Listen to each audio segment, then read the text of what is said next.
as I said, I'm the editor-in-chief of Underground Infrastructure Magazine, and founder of this event, and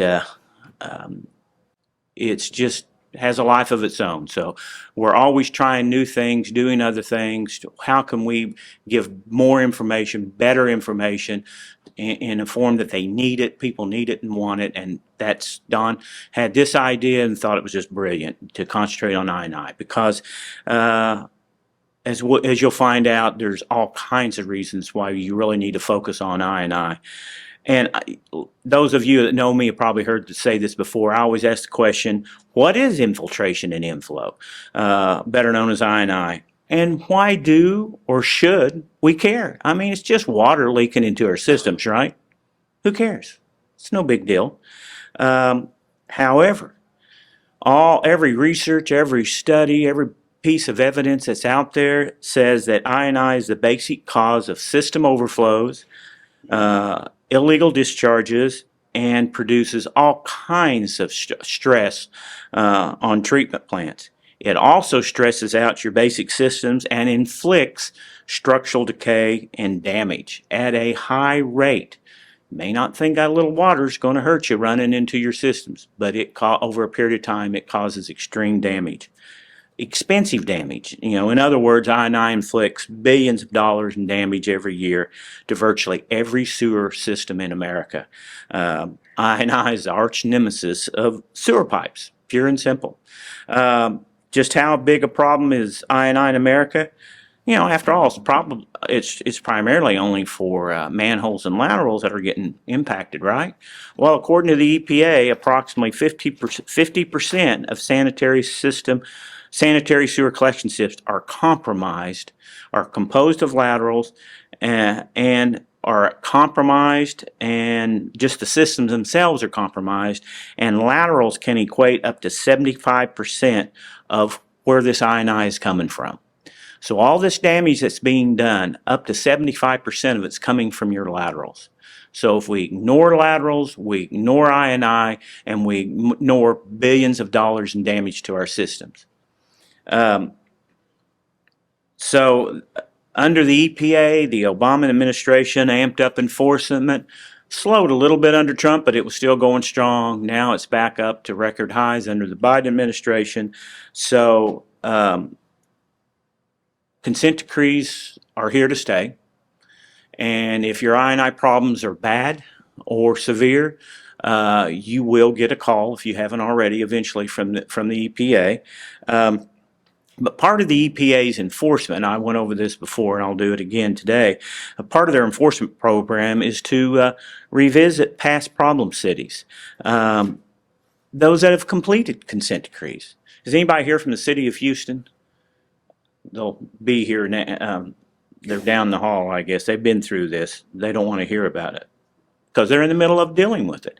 So the city of Houston had a huge consent decree program in the mid-90s. It was a 5-year program, $1.2 billion. It was set the bar for how consent decree programs would go forward in the future. That was the first really mega consent decree program that was under the had to be done under the guidance of EPA, and the city spent lots of money, $1.2 billion. A lot of Band-Aids were used, and most certainly helped, but as we discovered, it didn't solve the root problems of continued I&I, which of course contributes to everybody's out of compliance program that are subject to consent decrees. Research shows that addressing only mainline problems alone does not work. And again, I'm going to quote Don here. I&I has to be a system approach, and that means fixing laterals. Most cities say that in a perfect world they need over $300 billion just to address and affix major problems and needs. Do you really want to make your problems and needs worse by ignoring lateral problems, I&I? Right now, thanks to the 2021 infrastructure bill, it's the best opportunity our industry has ever had with the massive influx of federal dollars to help with problems like infrastructure. But future funding is in doubt. How much money will we have in 2 or 3 years when all this runs out? hard to tell. Will there still be this main funding stream coming in from other sources? You tell me. I mean, that's very nebulous. But for some of you, if you can get a hold of some of this infrastructure money, now's your chance to strike. And many are. So today, what we're going to go into, this is a two-part program.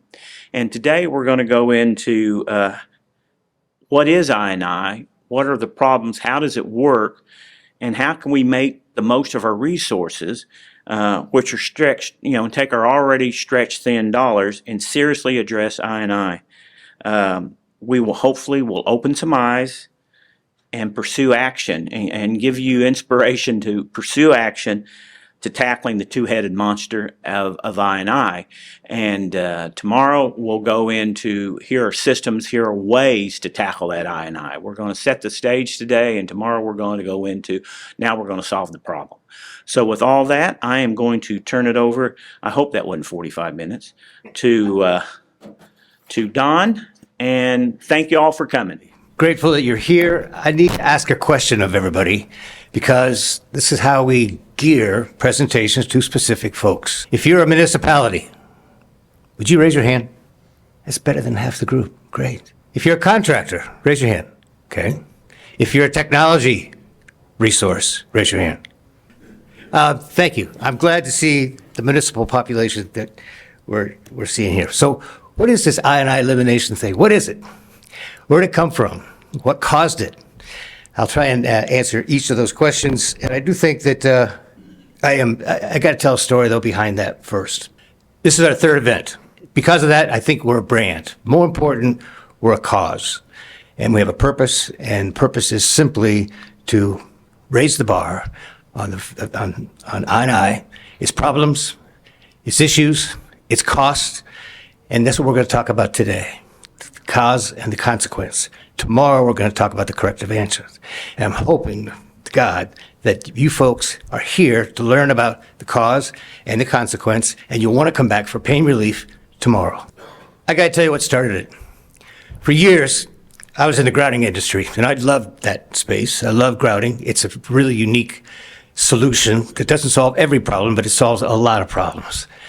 I used to sit in conference rooms with engineers, collection system managers, public works officials, and we'd look at miles and miles of CCTV tape. And we watched reaction to everything they saw. And their eyes and their head and their heart would always go to structural issues. They would bypass the hundreds of streams of water coming into the system.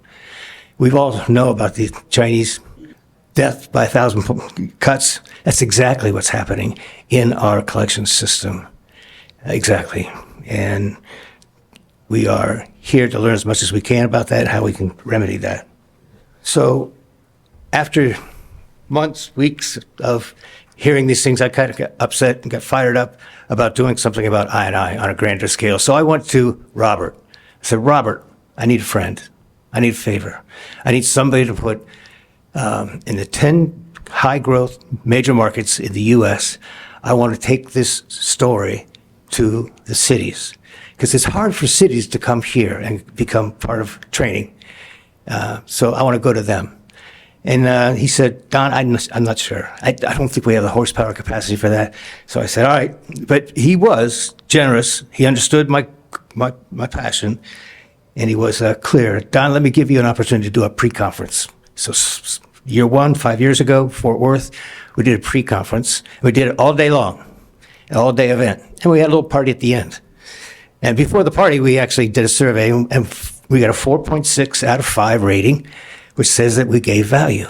And I said, Robert, we got to do this again. So we agreed to do it every other year. A couple of years ago, we did it in Nashville, great event. And now this is year 3. And each time we've added a little dimension to it. 2 years ago, we added the video. And this year, we're keeping video in place.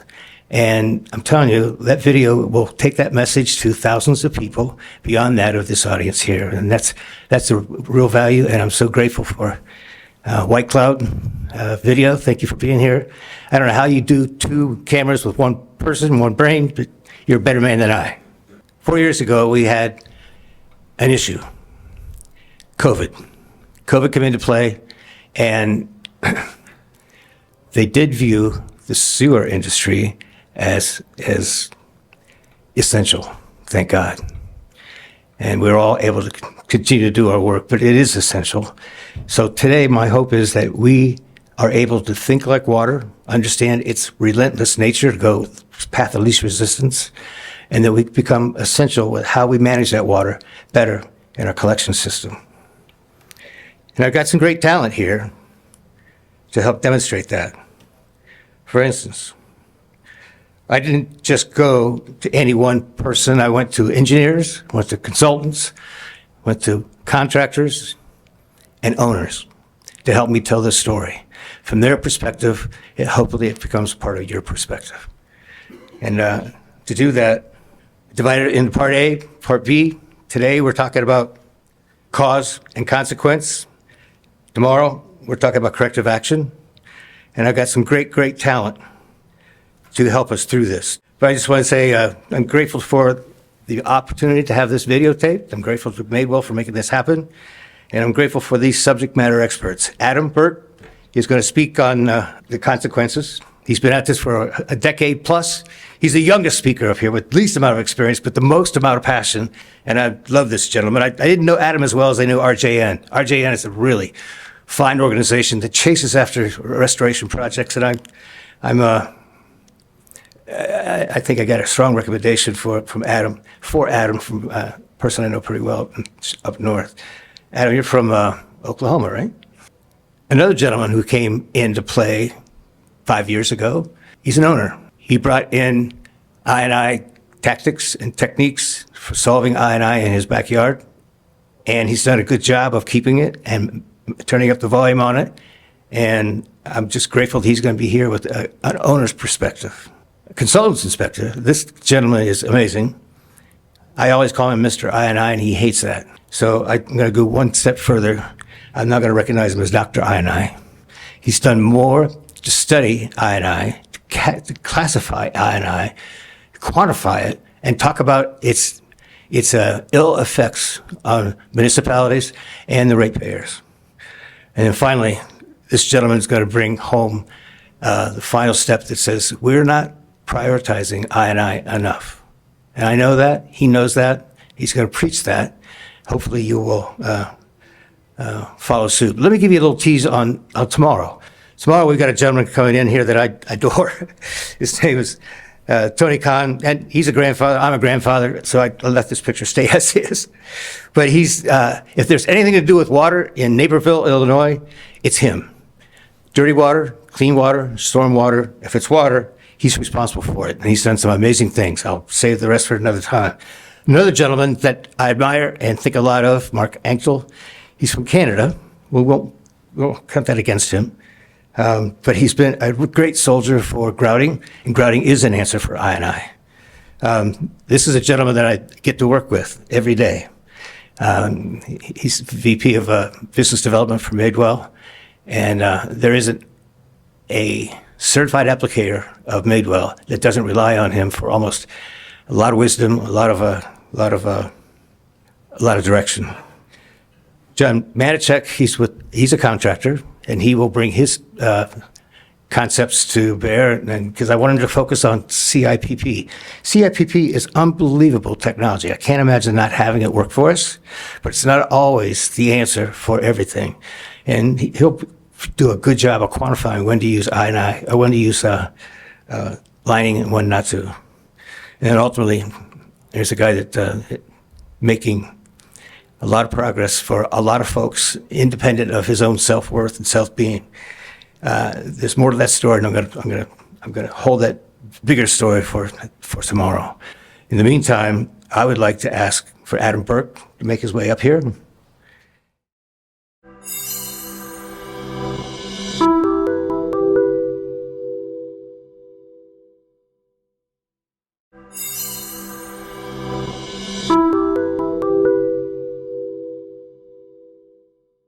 I would like to ask for Adam Burke to make his way up here, and I'll let Adam talk about his 10 years of decade, but I did something different. He's used to talking about the cure. I said, Adam, don't talk about the cure today. Talk to me about the pain. Talk to me about the problems. Talk to me. Let's all understand how I&I is robbing us from perfection in the collection system. And so please welcome Adam.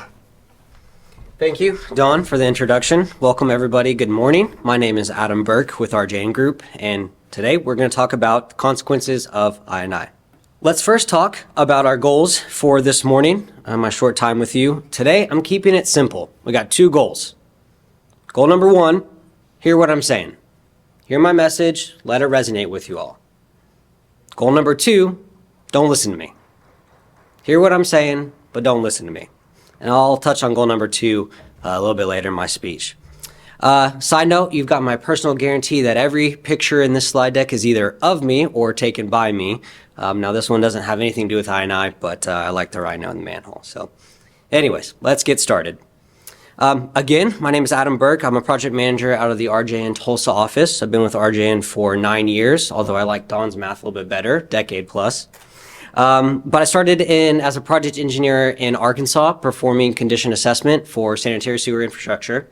Gotten to be part of many cool projects over the years. I smoke tested an anaerobic digester, which was interesting.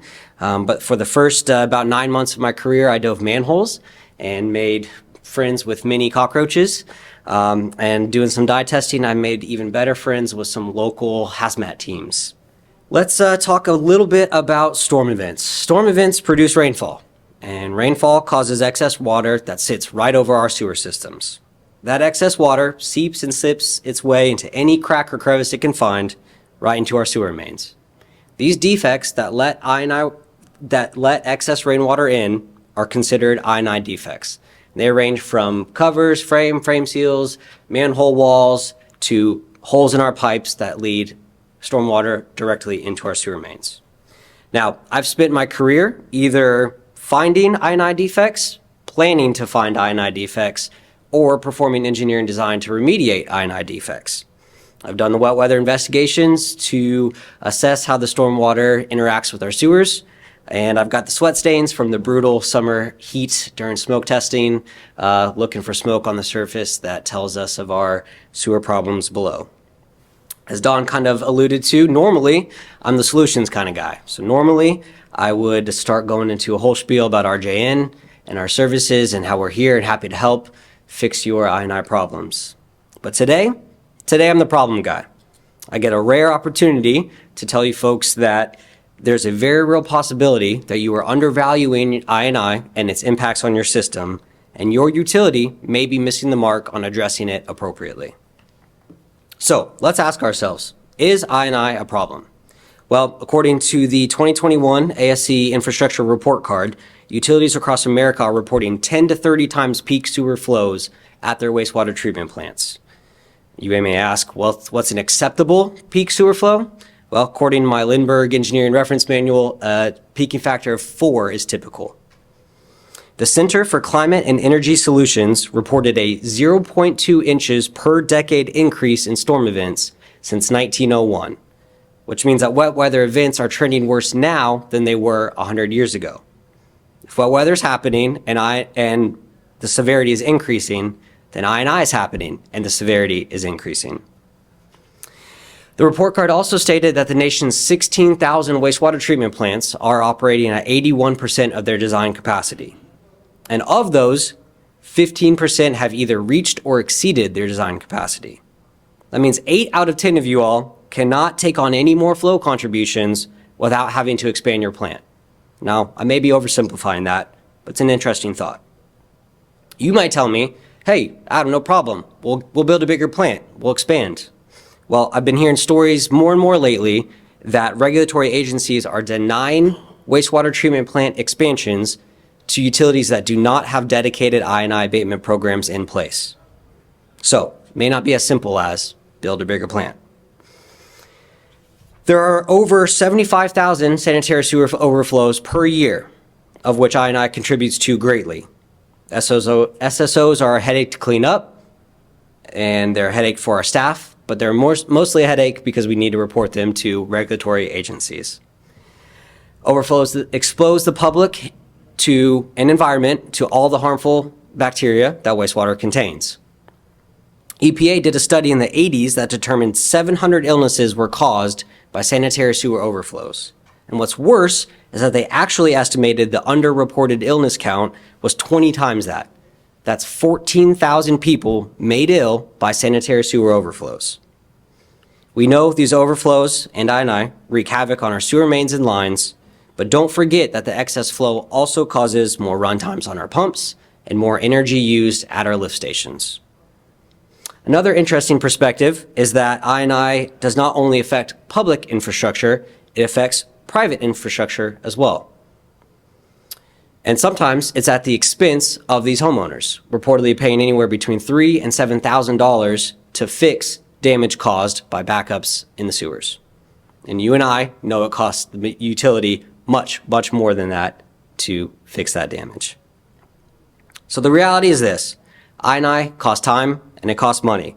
It impacts our abilities to focus on wastewater projects now and may even delay wastewater projects that we have planned for the future.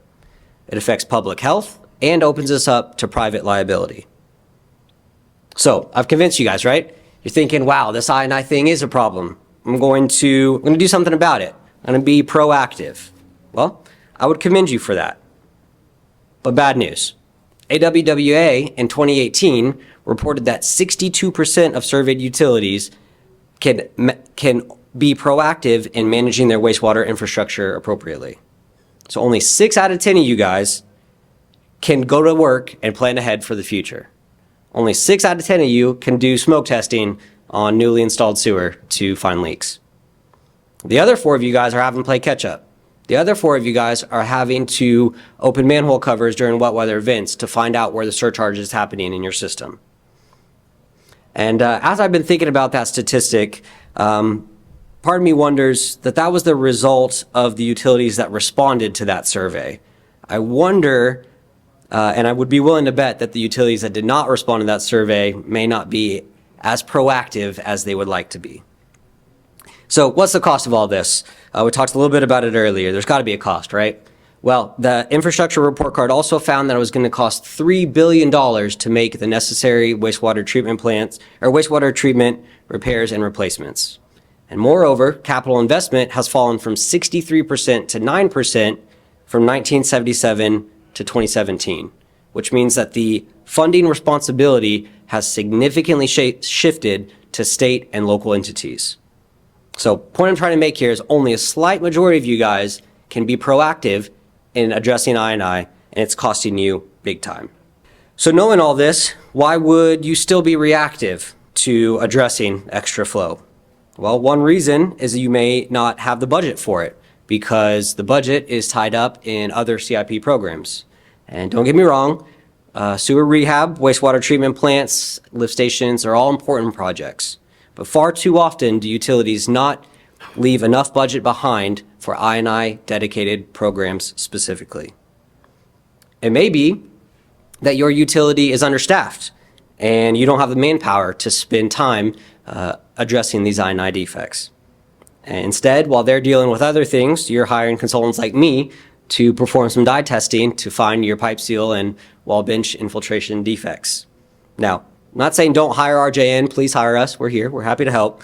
But what I'm just saying is that when staffing resources are tight, it limits what you're actually able to do to address I&I specifically. Now, worst case scenario, you may not believe that this excess flow is a problem. You may think, well, my plant can handle the excess flow, peak flow, so why do anything about it? Well, I would tell you and hope that everybody here recognizes that we do not need to be spending money treating water at our treatment plants that does not need to be treated. In fact, one town in Minnesota found is going to be 6 times more expensive to implement capacity upsize projects than to implement an I&I abatement program. And with respect to that capacity argument, I will briefly kind of summarize a project that RJN did in the Midwest, where a city was experiencing significant growth at the same time it was implementing an I&I abatement program. And it turns out that the flow that they removed from I&I allowed them and their system to take on that additional growth without upsizing any pipes. They did not need to spend the money to do upsize projects because they removed flow from I&I. So because of all of this, it's possible that any I&I programs that you do have are not being effectively prioritized. You may not be focusing on the right areas of town that have a big impact for removing your I&I.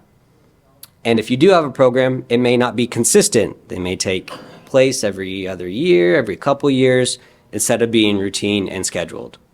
And all of this impacts how effective you actually are in finding your I&I and remediating your I&I. So the reality is this: funding's going down, costs are going up, staff's hard to come by, rain events are getting worse, SSOs are continuing to happen, and I&I is continuing to happen. Inflow and infiltration is a problem, and it is most certainly affecting your utility. Everybody hear what I'm saying? It's goal number one. It's goal number one. But goal number two, don't listen to me. It's probably not hard right now. It's been pretty rough on y'all this morning. First couple sessions of the conference, and a topic that I'm sure each one of you guys cares deeply about. But also, why listen to a 9-year guy, right? What do I know? Well, that's where goal number two comes in. I don't want you to listen to me because I want you to listen to everybody coming after me. These are experts who are going to share some personal stories of the challenges that they face in their system. And I want you to come back tomorrow, listen to a new set of experts that will share some of the success stories that they have in removing the I&I and the improvements that they've made to their system. These are people that have faced the same struggles that you guys have. And just like you, they've dedicated their careers to improving their systems. And they have some valuable insight that any of you can take away and may be applicable for your organization. So if you are undervaluing I&I, and at this point I hope you're not, you guys are in the right place. Please stay put. Thank you very much for being here, and I'm excited to learn with you guys over the coming days. Thank you.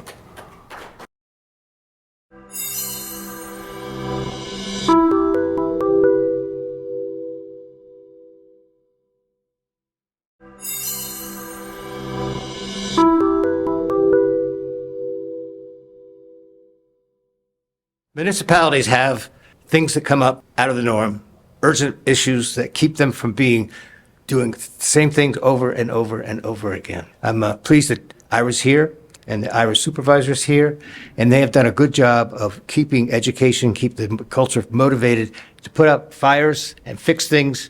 And I asked Ira to do this 5 years ago. He did a great job.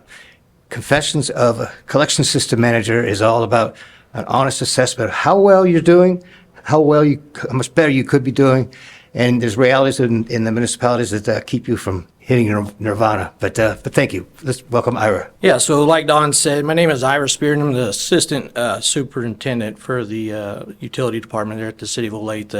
And Olathe is kind of on the southwest side of the Olathe, or of the Kansas City metro area. We're a community of about 146,000 people, and we roughly have about 424 manholes and about 11,000, or 424 miles of sanitary sewer and 11,000 manholes.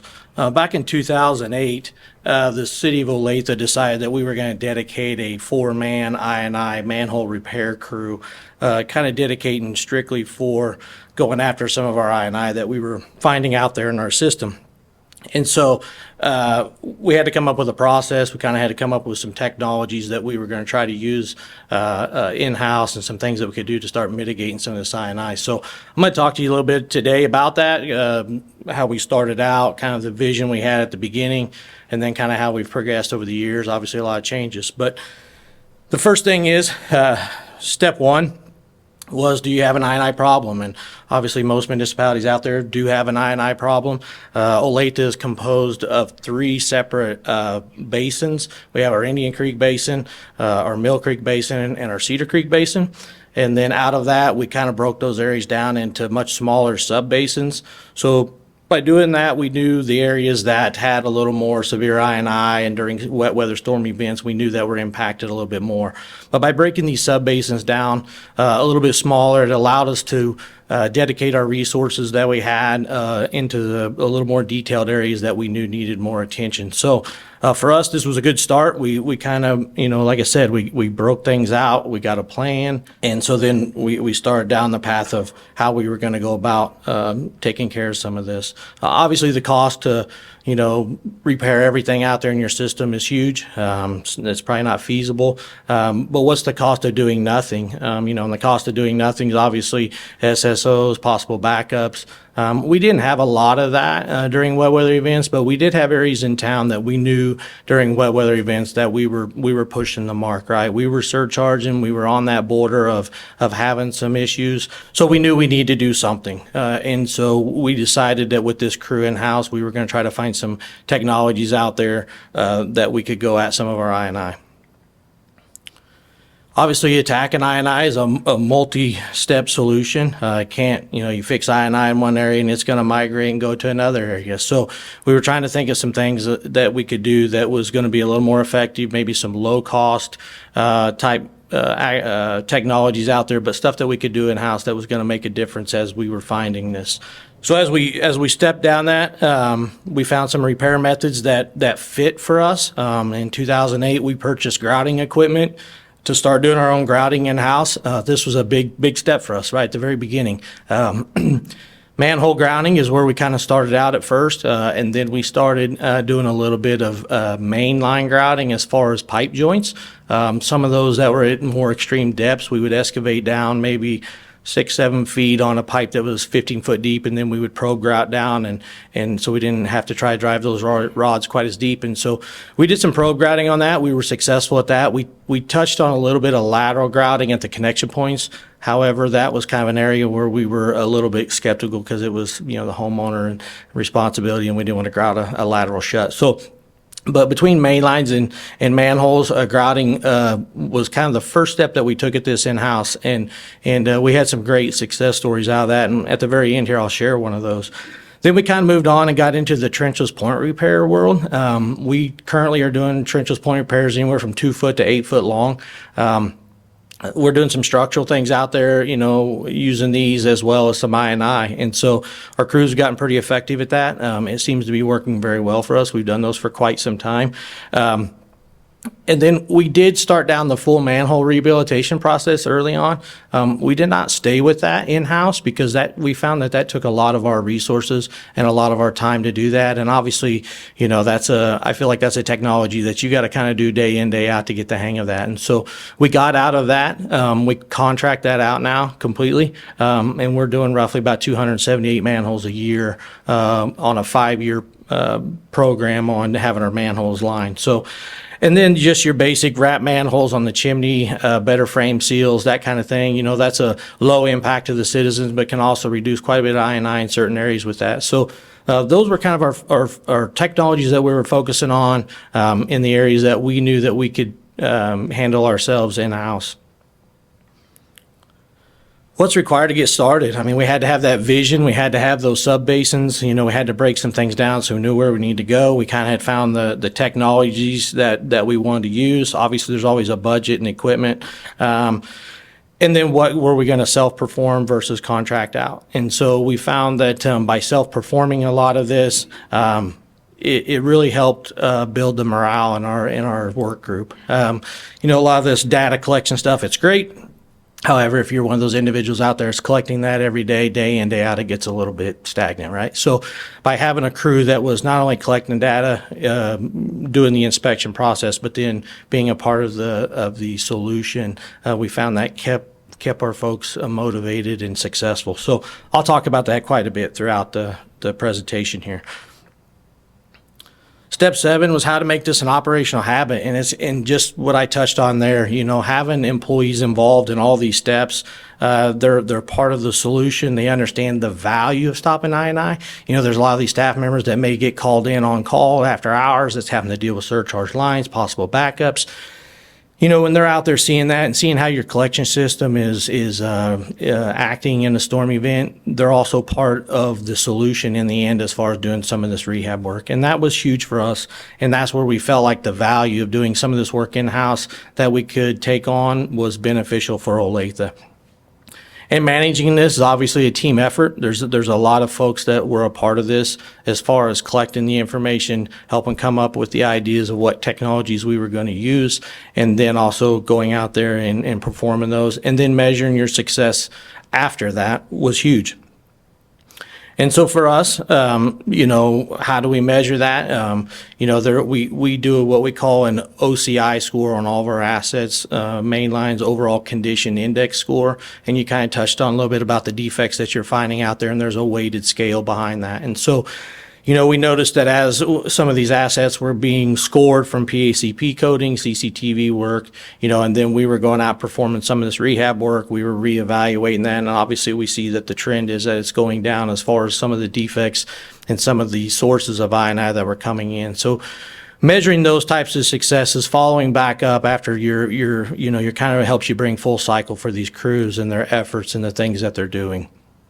We always are reevaluating our decisions that we made. There were some technologies early on, like I said, that we were doing that we found just, it wasn't that the technology wasn't working, it just wasn't a fit for us internally to be doing that. And then, other technologies that we came across, we found that they fit for what we were doing. We were seeing the results that we wanted, and we were getting the impact that we wanted on our I&I out of that. So I think it's important that you reevaluate that. It's always easier to make the adjustments as you're going versus waiting till the end and continue to make the same mistakes.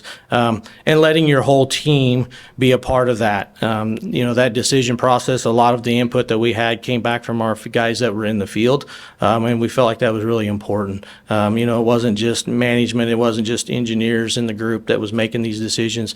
We had a lot of folks that was out in the field, boots on the ground kind of folks that was a part of that. And so again, we were trying to develop this culture within that our employees are engaged and that they're a part of the solution. And so I think that's really important. You can kind of get lost into the I&I world if you're not doing that. And I think that was a big part of why we've been successful at what we're doing. Again, I know I talk about it a lot, but empowering these employees, it'll help with the buy-in and being part of the team. And when it comes to, our engineers, our GIS, our IT, our field crews, there was so many people that are a part of this. We collect a lot of this data and it goes in our asset management program, and then we got to be able to get that information out. I listened earlier about, it's great to collect all this information, but if you don't have a way to get it to the people you need or a good way to use that, kind of what good is it? So we had a large group, of individuals that helped build that culture amongst our different departments as far as different things we were using. And so again, to be successful, we felt at this, we had to empower our employees. We had to pull those groups together, and we had to share this whole goal of eliminating I&I and why we felt like we needed to. So again, that was one of the things that was big to us, and it's proven to be successful over the years. And so I think we're going in the right direction with that for sure. Should the program be in-house or contracted? There's always budget, manpower, and knowledge and experience. This day and age is a real challenge. So being able to continue to do some of these technologies, it's tough. But I think that some of the ones that we have focused in on, we're pretty safe with that, and we've handled that pretty well. The manhole lining, obviously, that was a little more of a challenge, and so we made that decision to change on that. It'll vary from municipality to municipality. We talked about, there's a lot of municipalities who are doing nothing, but, that all depends on labor, budget, and availability, so it just varies. And in the end, obviously, because I'm in Kansas City, this is one of the stories I want to share here at the end. Is this was one of the first grouting problems that we found. And the reason I like to share this is we talk a lot about manholes, main lines, laterals, right? This leak right here was at a lift station, and it was in that bypass vault to the right down there, and that's where the bypass connection point was for an emergency bypass pump. And in that vault, we had a leak that was just pouring water in from the floor to the wall in the seam. And there's a floor drain in the bottom of that vault that goes directly into the wet well. So this lift station kind of sits at the bottom of a valley, high water table. And we had just a huge amount of water coming in there. So I was one of the guys that got to go down there and fix that. We ended up putting sandbags along the base of the wall. We pumped a lot of grout, and we stopped the water. I don't have a picture of it. because I didn't really understand it at the time, but before we could pick all of our tools up at the end of the day, that water had surfaced and it was pooling in the gravel there between the lift station and valve vault that quick. So as we're picking up the tools, we're like, hey, that spot's getting bigger and bigger and bigger. And the next thing you know, we got water everywhere on the surface. So we ended up going back out and we had to dig a French drain in between those two structures. We daylighted out to get rid of the groundwater coming there. So the reason I share that is this is the perfect spot to have hard factual numbers in what we did. You can see just the cost of the electric bill alone, and we weren't even taking consideration the wear and tear on the pumps. There were so many more factors to this, but it was such a success right off the bat, and that's what set the mark for us to say, you know what, we're doing the right thing. We need to continue to do this. And we need to continue to look at our whole collection system, everything. You know, this is kind of a unique find, but it also kind of shows that it's not always just mainline manholes and laterals. There's other sources, and all those sources can be a big part of being successful. So again, I like to share this at the end because for us, this is what kicked it off for Olathe to say, hey, this is what we want to do. And it was unique, and it was a pretty low cost, probably $600 or less at the time. So again, thank you for your time. Hopefully it was beneficial. And if you have any questions, let me know. So.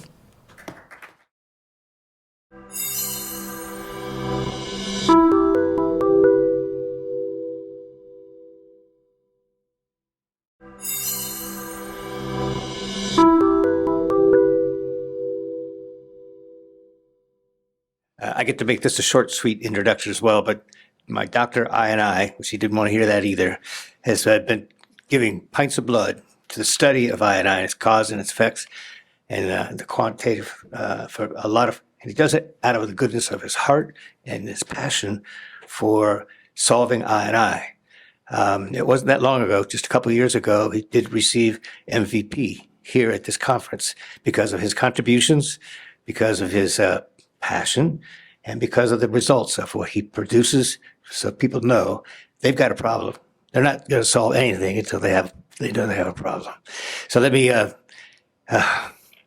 guy's been around a couple of times. George is a friend of mine, and he's a professional, and I think he'll be a friend of yours too. Don is, when he contacted me, he said, George, you've got a lot of experience in this field. And it brought back a memory of a slide that my first boss as an engineer used to use in the beginning of his presentations. And it read, it's a piece of wisdom that I think important to share. It said, experience is a wonderful thing. It helps you recognize your mistakes when you make them again. And in my view, there's a lot of mistakes that we keep on making as an industry in government as we try to develop control strategies for this very, very long-term problem. It was identified as being a core component of the Clean Water Act and the municipal grants program back in the early 70s. So we've been dealing with this more than 50 years, and I've been dealing with it for about 46. We fixed that. This was a comment that was made to me when I was seeking or working with the city of Carthage in Middle Tennessee of trying to get some state assistance from the SRF funding, the State Revolving Fund. And we wanted to get it for the collection system there in Carthage. And I commented to the person that I was dealing with at the state, I said, we got a really bad I&I problem. And the person said, well, we fixed that. And what they were doing was referring back to the long history of it. You know, they knew some of the history as well. And I thought, ma'am, you don't understand. We've still got it. And I think not. That was my response. The reason why I could say that is that about 10 years ago, I got really frustrated with feeling like there was a lot of data being collected at the state level and by operators at every treatment plant, well, at least the ones that were registered under the MPDS permit system, where you had the reports to go to EPA, that was really not being used. But I worked out a way that could be used to determine the I&I for every municipal agency in Tennessee. Actually, it turns out that just about everybody across the country does this same kind of work, and that they could also use that to determine their level of I&I. So this was the first round here, and there were some 238 systems in Tennessee that I was individually analyzed. I used a year's worth of data and of the daily information, the daily flows, the daily or whatever frequency they got on the BOD concentration. That's the concentration over organics that are in the wastewater coming into the plant, and rainfall. And when I did that and then compiled all of it, what I found was that there was, on an aggregate basis, this is not on the worst rainfall, this was not on only the wet weather season, the winter season, this is the whole year, the driest of the summertime, the aggregate was 45%. And what that means is almost half. If you took a bucket and pretty big bucket, and had all the wastewater in Tennessee for a whole year come in, almost half of that started out as clear water, either came in from the ground or came from the sky. That's pretty significant in my mind. It means there's a huge amount of waste going on there. So I've gone ahead and started to replicate that study and go back to the same systems and update it somewhere, and I'm using data between 2022, 23, and 24. And what I'm seeing is that actually that there's an increase. So we're not making headway. There's plenty of projects that are across Tennessee. There's huge projects in Nashville and Memphis, Knoxville, but we're getting carried away by the current, so to speak, of the amount of I&I that's actually occurring here. Just to give you a brief outline, what's going on here is, to me, I&I is the number one problem that's faced by municipal sewerage agencies, both in Tennessee, but I'll show you some data later where I really feel like this is the number one problem we're facing nationwide. Some people may feel like, well, rural roots are the biggest problem, or flushable wipes. I acknowledge all those are big problems, but when you get down to it, ultimately it's I&I that it either takes that problem, it's the original problem, or it exacerbates all the other most all the other problems. One of the other problems that I'm going to talk just a little bit about is, I think that we have to consider and deal with is a human problem, and that is the perception versus reality. In my view, deficiencies in our I&I control strategies. That's not only on the national level, but also on the local level and the state level. There are a lot of these programs, as you well know, if you're dealing with it as a municipality, you're being driven by state regulations, by federal regulations, by federal law, the Clean Water Act. So I think that but to implement those regulations and laws, the various agencies develop control strategies, and I think these are very much deficient at this time still. So that's the experience factor. We're still making some of the same mistakes. I feel like we're lacking consistent and particularly meaningful measurement tools to document I&I, and I hope that I can show you here now that we're making some progress in that regard. And this is not something I'm selling. I'm a consulting engineer, but I'm not taking any kind of projects in this area. I won't work for anybody in this room or anybody that I'm talking to. And the tools that I'm going to be talking about are actually ones that I'm offering for free, that anybody who wants to work on it. But the tools are needed to define the problem and to also quantify the I&I the rehabilitation effectiveness, that we're not really using the right tools to define that. The tool that I'm going to discuss and which I used in order to make those initial studies for Tennessee, this is all based on that. I'm going to give you an example that was used where before and after in Brentwood, Tennessee. I know there's a Brentwood, California. They're just ones in Tennessee are just about as rich as Brentwood, California. It's in a small town in Middle Tennessee. It has some of the worst areas of leakage that I've ever seen in my entire career. And then I'm also finally going to close out with the results from North Carolina and Tennessee and a lot of other systems across the eastern United States anyway, and that will total of 528 systems I've looked at. We're talking about perception versus reality.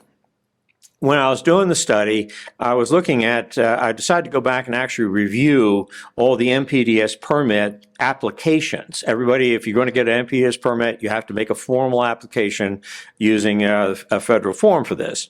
And when I did, one of the questions that you're supposed to answer in there is how much I&I do you think you have, hopefully you measured it, as you're applying for your permit. And so I took all the numbers just the way they were reported by the municipal agencies. And when I did an aggregate of all that information, I got a number of 20%. That's what, in other words, people felt like they only about 1/5 of their flow on an aggregate basis across the state was clear water. But in the study that I did, which was then subsequently used in the Tennessee ASCE report card, and it was referred to earlier of the national report card. Well, ASCE also does a statewide report card, or each individual chapter does. And when I looked at that, I got 45, more than double. So perception, people think they only have 1/5 amount. The reality is they have almost half. Now, of course, it varies for individual agencies, but this is the aggregate number. Now, I think most people are honest in this business, that they want to report as best as they can of what they think. But I think what we're seeing is that really most public agencies don't know how to measure their I&I. They pulled a number out of the air or from some dark place, and that's the best that they could come up with. So as a result, I think that we're getting poor control strategies because the actual fundamental problem is not well understood. When I'm talking about that, for example, when I first went to work for the state of Tennessee in 1976, we had to review a lot of I&I programs and SSESs and rehab programs. And the key principle that the state and the federal agencies operated on, they said, we want to get the big stuff first. We want to get the biggest bang we can get. So we're going to go after the biggest leaks. But the trouble is, water, if you stop one leak, it migrates. And the reality is that I feel today is the most important strategy is we need to be stopping migration of water in the ground, not just stopping leaks per se. We will stop leaks by doing that, but we need to be stopping the migration. Today, we're still making mistakes on a national regulatory level. EPA is mostly focused, and most state agencies I've talked to are focused on SSOs, the sanitary sewer overflows. Very important, no question about that. But in fact, EPA even came up with a metric that I've seen used in Region 4 of how many SSOs do you have per 100 miles of sewer. That's a really counting type thing, probably a little engineering in there too. But there's a problem with that. To me, if a agency, whether it's a regulatory agency or even the local agency itself, is mostly focusing on SSOs, this is kind of like a medical comparison, that you're waiting for a heart attack to see when you actually have a problem. And I think that's ridiculous. I think that the I&I is one of the best indicators in an early warning system. I got high blood pressure and I got high cholesterol. Thank God I haven't had a heart attack. And it's because I've been using the measurements that I can measure now and say, okay, how about doing something about the indicator problems so I don't get a heart attack, or maybe push it off in the future somewhere. So another problem here is the lack of meaningful measurement tools. Now, many of you are maybe familiar with like XP Swim, and in fact, even EPA came up with the original Swim computer program to be able to define I&I and analyze flows in sewer systems. It's a fabulous tool. You used to just about need a PhD to understand the darn thing and make it work. It's very expensive. I think this has hindered the operator in the field or the operator at the treatment plant actually doing some work on it. So, but it's nonetheless, these tools are very important. It has to be able to define the quantity and distribution of I&I. This is important to any kind of engineering work. You have to know where you're coming from. You need a baseline. You need that benchmark to know what your initial conditions are, and then once you know the conditions, then go back and measure again to know where you've been. Too many times I see articles that talk about a big rehab project, and it's usually defined in the amount of pipe that's been lined. Well, that's important. That's a step towards getting to the answer, but the real answer is to do it with a follow-up study of an I&I study to be able to actually determine how much I&I was removed and to determine whether or not that rehab work was effective. So, in the course of doing this study, I developed a simple spreadsheet tool. I'm not selling it. I put it into the public domain. It's offered to anybody. I've had an offer on LinkedIn for the past 5 years. Anybody wants it, I give it away. I'm more interested in seeing it being used so that we all, as an industry, can be working on attacking this I&I problem. And over the past several years, actually the state of Tennessee has picked this thing up, and now they're using it to evaluate moratorium relief. Just to kind of give you, I've given you a lot of negative things of that we're not making much progress with I&I, but we can, and I'll show you here of what we started with in the Brentwood project in 2008. What's going on here is this is a regression graph, which I found is the most reliable, and it's continuously of all the systems approaches I've used, and also I've referred back to studies done by WRF that regression is a very reliable system to predict how much RDII, rainfall dependent I&I, is occurring. And you can predict it on a straight line basis, at least up to storms that are up to about 5 inches at least, sometimes greater than that. So this is what we started with, and what they found is if you had a 5-year storm, which was about 4.5 inches in 24 to 36 hours, that they had about 10.69 projected RDII MGD coming into the system. And this is significant because if you see the dotted line here, that's the amount of remaining capacity to be able to absorb the I&I.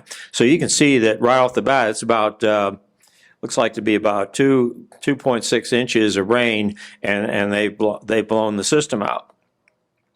In 2016, I went back and revisited that data, and after looking at what Brentwood had done, and they had managed to achieve about a 46% reduction.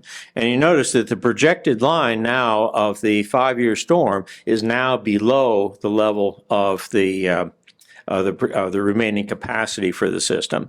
And this was achieved with, and because we could actually measure, it was going through a pumping station and a metering system into the collection and treatment system of Nashville. So they were rolling it over just like a gas pump, and they were saving each year about $1.5 million.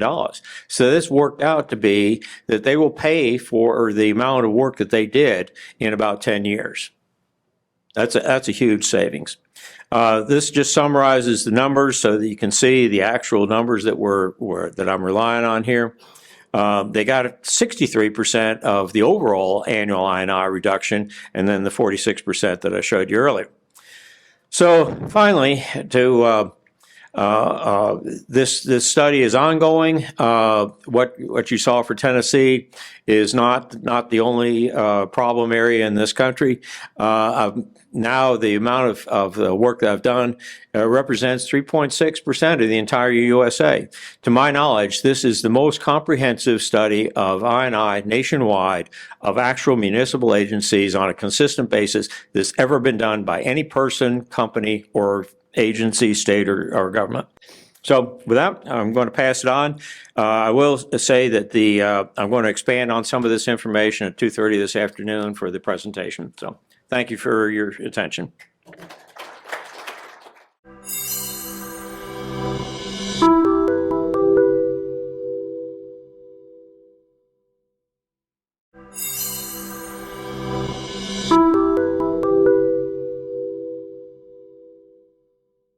I shared with you earlier, I'm trying to find a blend of engineer, owner, contractor.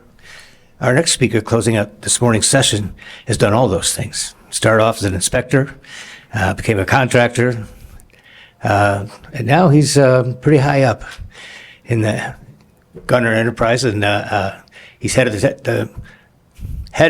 the practice, trenchless practice, right? Please welcome Mr. Maier. Well, thank you, Don, and good morning, everybody. It certainly is a pleasure to talk to you today, and about this important topic here. As far as I&I and the challenges that we're dealing with here.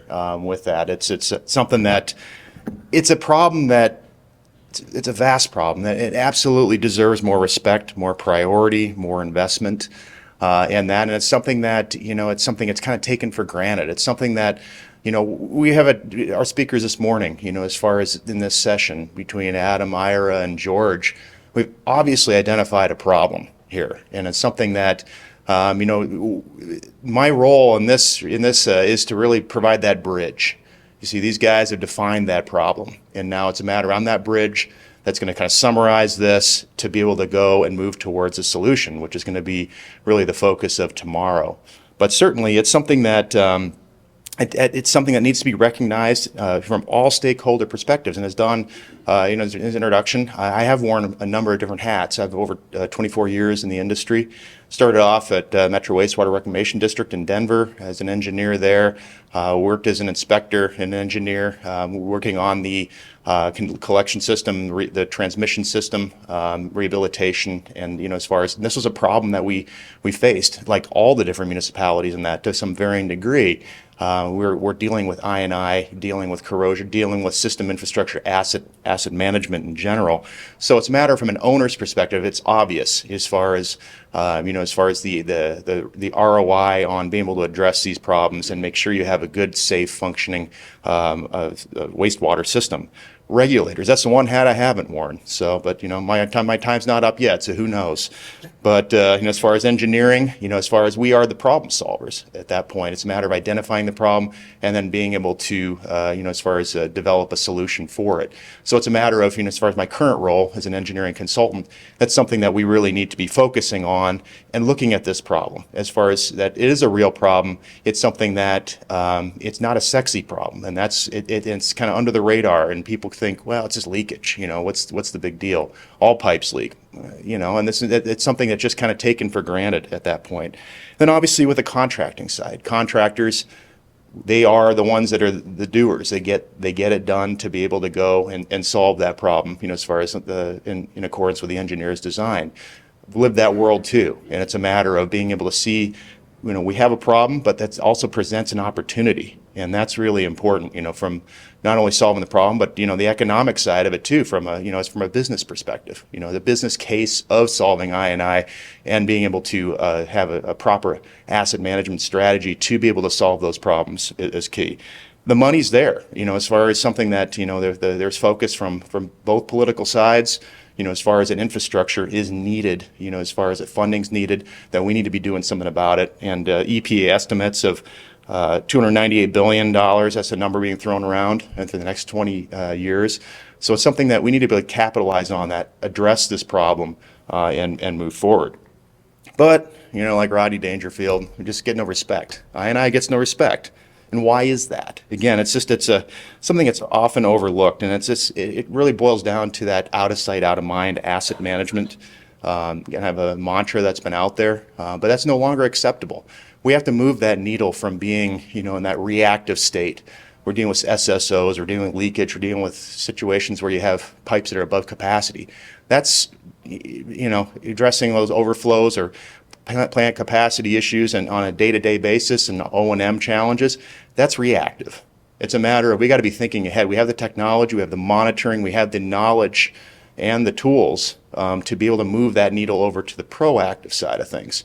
And being proactive is the key. And addressing I&I, that problem, it's good return on investment. That's you know, it's going to be far more economical in the long run compared to, let's say, treatment plant expansions and upgrades, if you look at that. So why not, you know, address that low-hanging fruit with this in this challenge?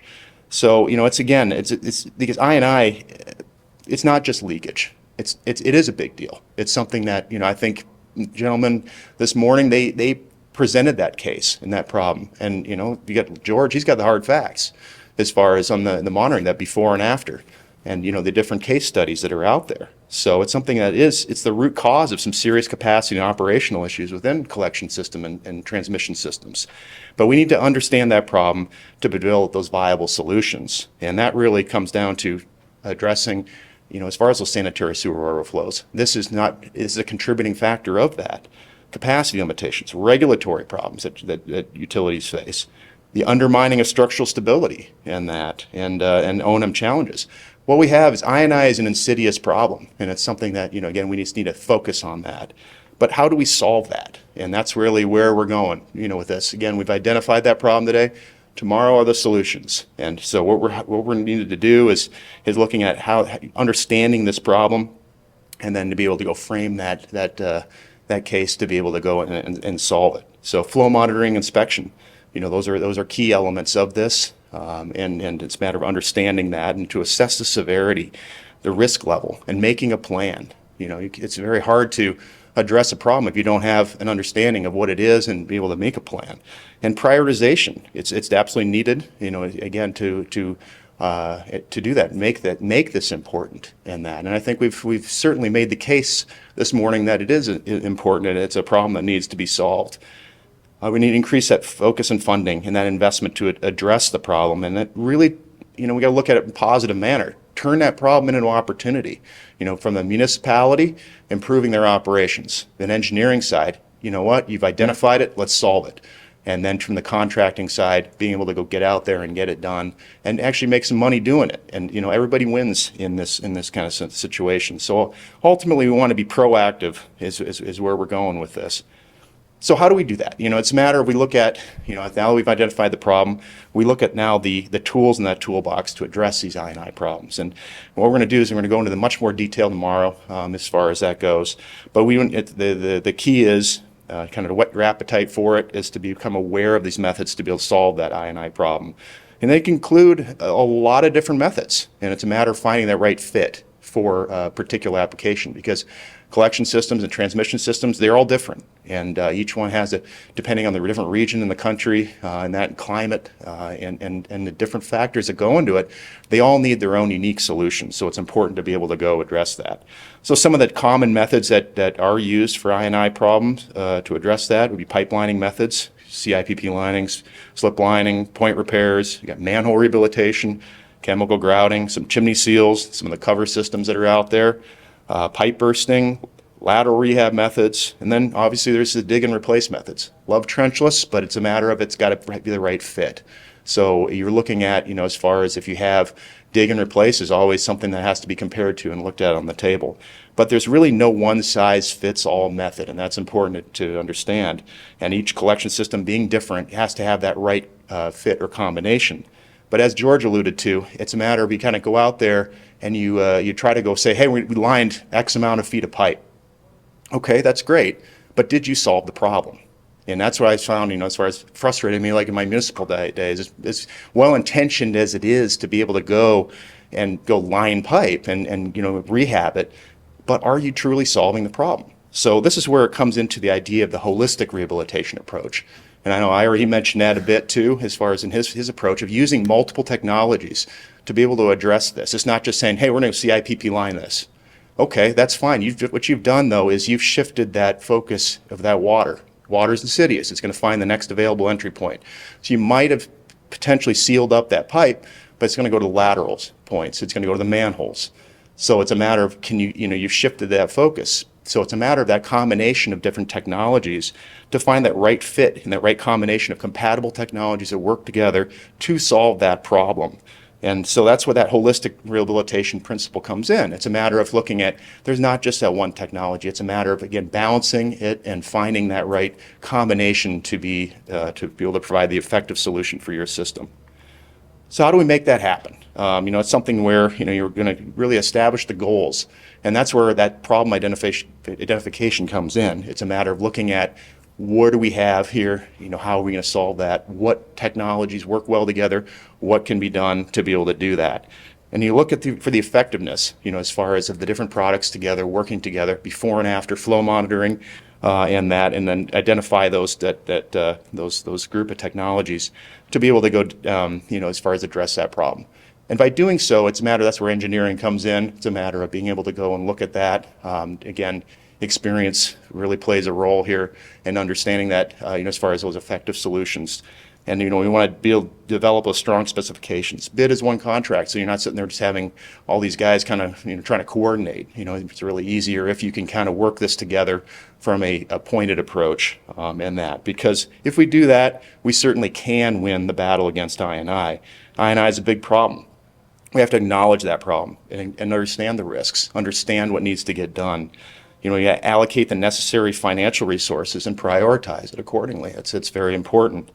We have to understand those different methods that we have, those tools in the toolbox that we can use to address and combat this problem. And that combination of methods is going to often provide that most effective and efficient solution in that holistic rehabilitation manner, whether that's using trenchless methods, open cut installations, or some O&M type of applications. But, in the end here, we can see that eliminating I&I, it's an effective way to reduce SSOs. It's going to increase your capacity in your collection system. We're looking at, avoid those regulatory compliance issues, save unnecessary the treatment costs and other treatment plant expansion as far as the challenges that are associated with that, and obviously improve operational reliability and safety. And really, I&I elimination, this is all about, again, asset management, the idea of smarter collection system, asset management strategies, and being able to go and make that work as effectively as possible. So, that sets the stage for tomorrow, where we're going to talk about the solutions in more detail, and it's a matter of looking at those different those tools in that I&I elimination toolbox. So, we certainly hope you can join us here tomorrow morning for that. So, with that, hand it back to Don and for some Q&A.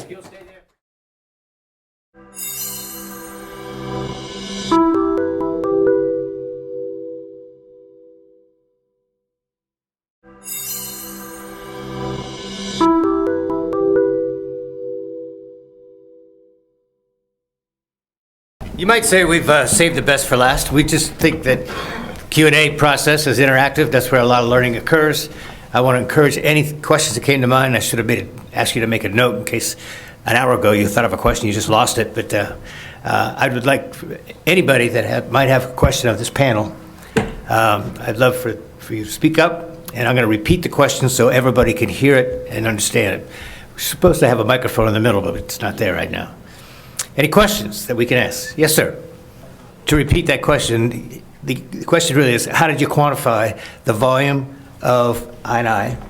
And true statement?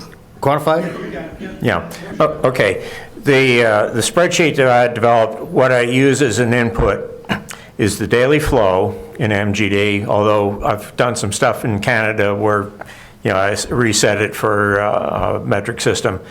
The daily rainfall, which could be zero, whatever it is, and the daily, or a lot of people don't collect it on a daily basis, whatever the BOD influent concentration is. And So I actually calculate the initial I&I, the gross amount of excess water in two different ways. One is what I call the hydraulic method. Basically, I look at, I identify the 7 lowest flow days, continuous days. They're contiguous. I use an Excel sheet, sliding box cars, get a set that 7-day low flow period. Then everything that's above that contributes to that. That's what the difference is for the calculation of I&I by the hydraulic method. I mean, it's nothing really rocket science in this thing. The real hurdle for this whole project was to do Tennessee was the transcription of 170,000 data points. That's the actual number from handwritten or typed forms into Excel. Once it's in Excel, 15 minutes I do the analysis.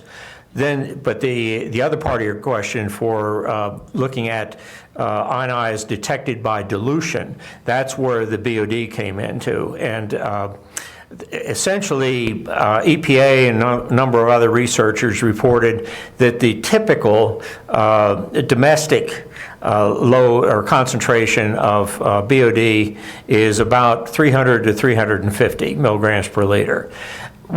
Typically what I was seeing, I mean, it's almost just this big megaphone saying, you know, as soon as I'd see average BODs, you know, 150, 100, 120, 80, something like that, I mean, those people automatically have problems. And I saw a good correlation.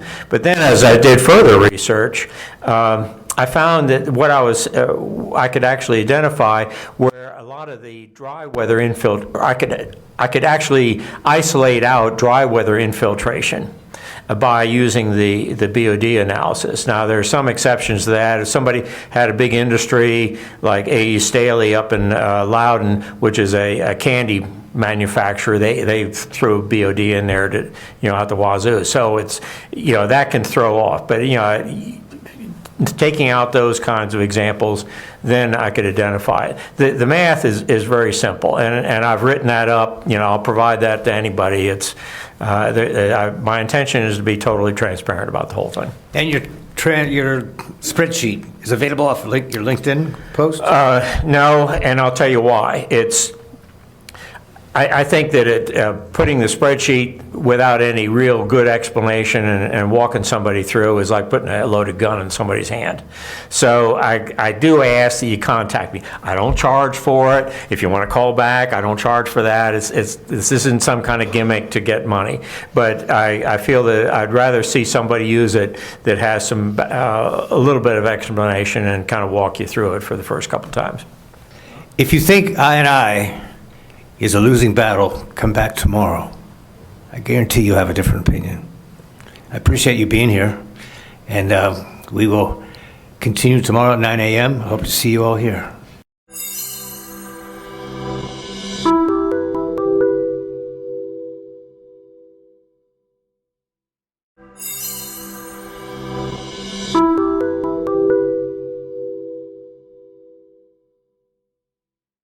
I'm just here basically to welcome you and set the stage for what we're going to do today. Yesterday went into causes, consequences, all kinds of issues with I&I, and we kind of set the stage for that. And today we turn a different direction, which is how do we solve I&I? Let's look at solutions, and there'll be experts here that'll talk about methods, technologies, considerations to do in solving I&I problems, because as it's been pointed out, they cause billions of dollars of damage if left unchecked, and EPA is fully aware and has designated that as a primary cause of decay in sewers.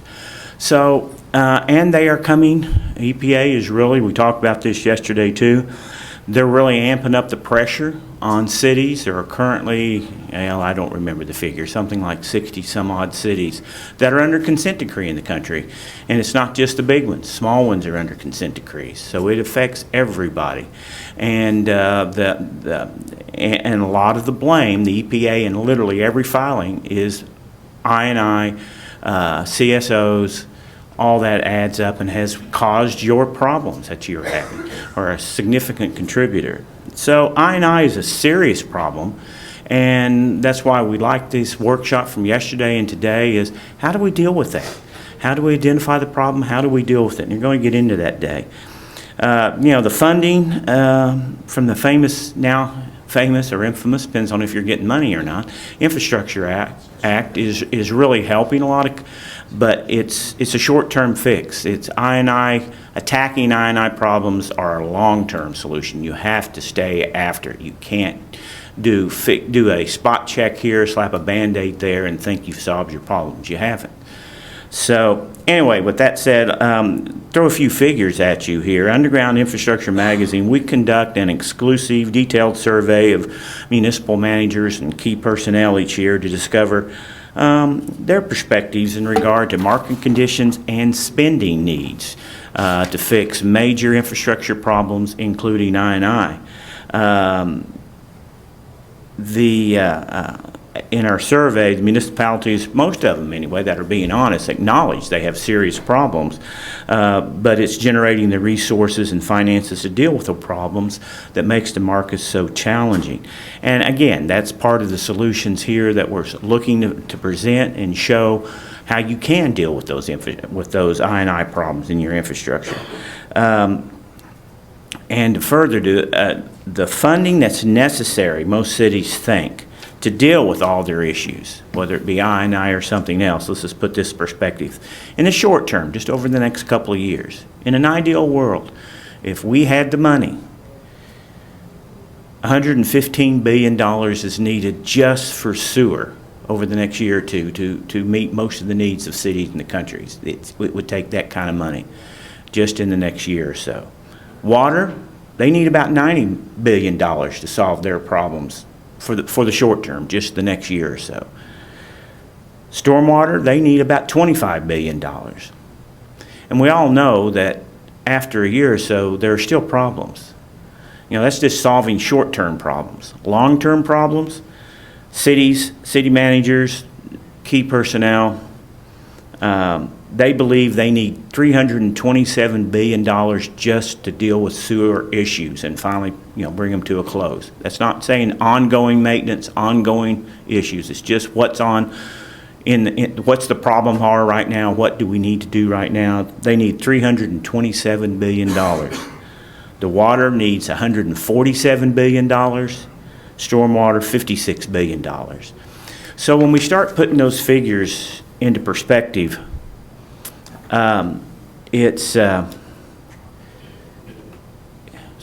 didn't like looking at myself anymore. Usually that's not an issue, but I was getting tired of it today. But again, when you put that into perspective, you got serious problems. And if you don't, as we talked about yesterday, up to 75% of your problems are coming from I&I issues that have historically, year in, year out, every time there's a CSO, every time there's a major event, you're getting all this infiltration, inflow, and it's a cumulative effect. So, with that said, there we go. All right, just get to this. So, even with federal and even state funding being generated since 2022 with the Infrastructure Act, it kind of seemed ironic that municipal personnel are increasing their short and long-term funding needs assessment. Even though they're getting more money right now, they're really also had a chance to discover that we've got even more problems than we thought. Once you get in and start assessing it. One of the respondents from the Northeast said that we thought we had a pretty good handle on the condition of our systems and what our I&I problems and issues were.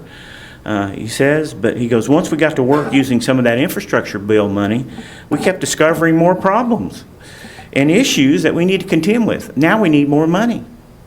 So it is kind of a never-ending cycle, unfortunately, right now. But I&I, tackling that, will begin to solve the problems because it is the major problem in deteriorating your sewer system. So with money projected to remain tight for decades to come, how can we best solve I&I issues on limited funding? To today, a variety of options we're going to be discussed as to how to stretch your dollars, extend service life, and keep the EPA away, and keep your customers happy. And after all, that's why all municipalities and the sewer and water departments are there for, is to provide services and keep their customers happy.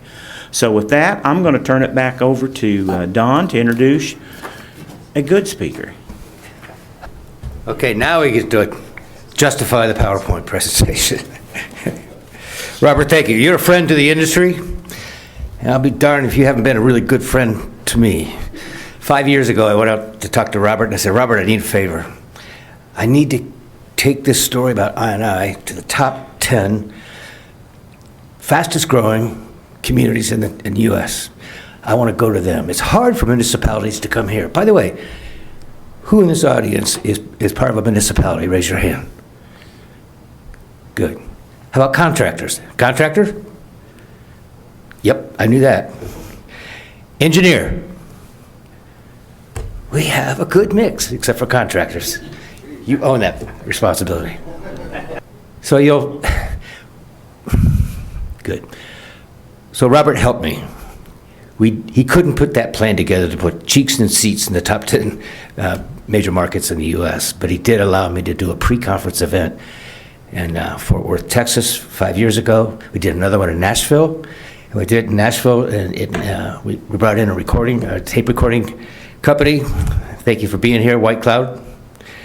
And I think we found out that the internet is alive and well. We had 2,000 viewers of that video. We're going to have thousands of viewers of this video this year as a result of you being here. So thank you for being here. Thank you for helping us be part of a live audience and speak to a live audience. But we're going to take the message to a much bigger universe because it's necessary. We are pretty passionate about I&I, identifying it, solving it, encouraging municipalities to do the right thing. But I'm not, and we spent a lot of time yesterday on that very, very topic, why it's important, why it's strategic, what it's costing us. Now we're going to talk about solving it.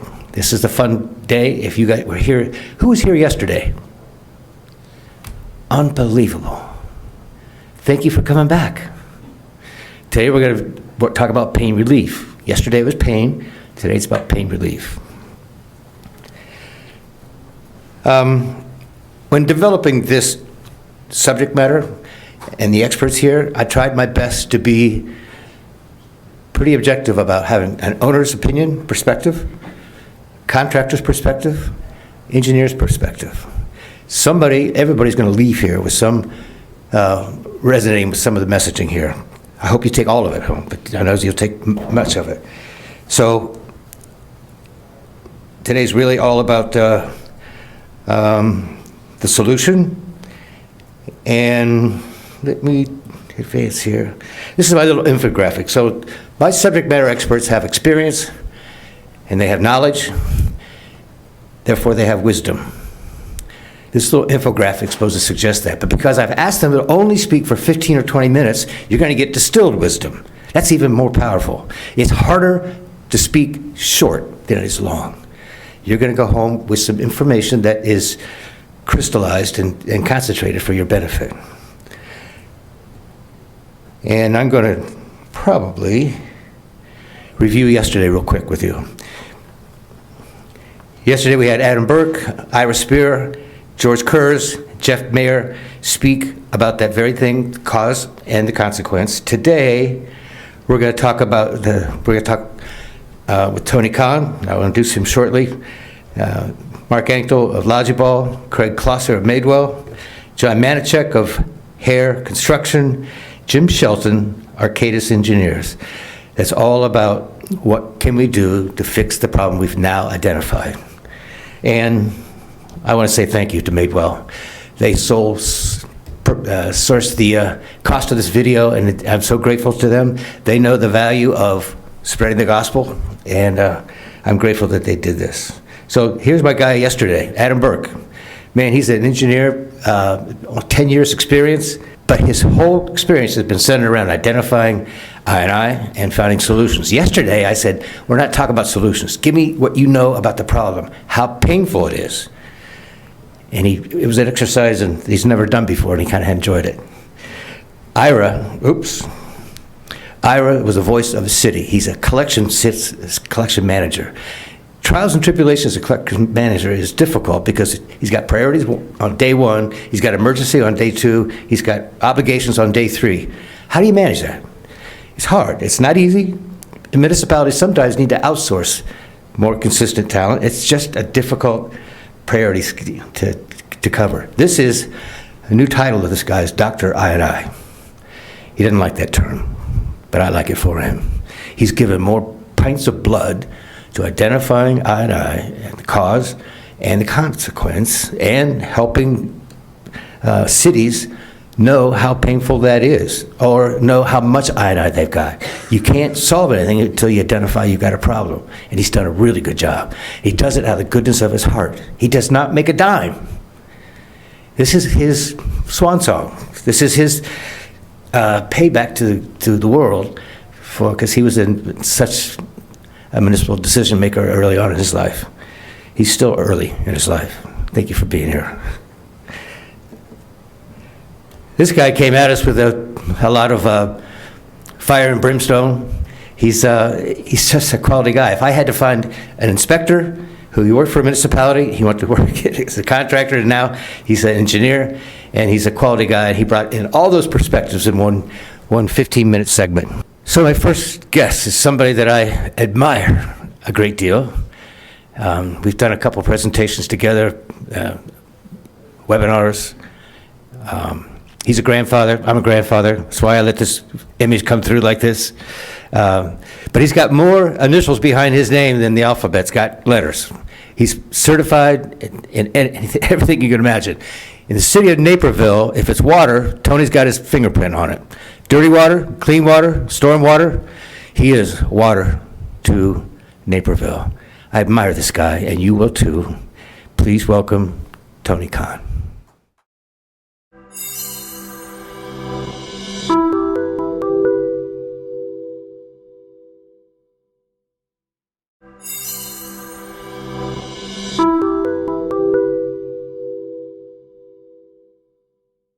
So my first guest is somebody that I admire a great deal.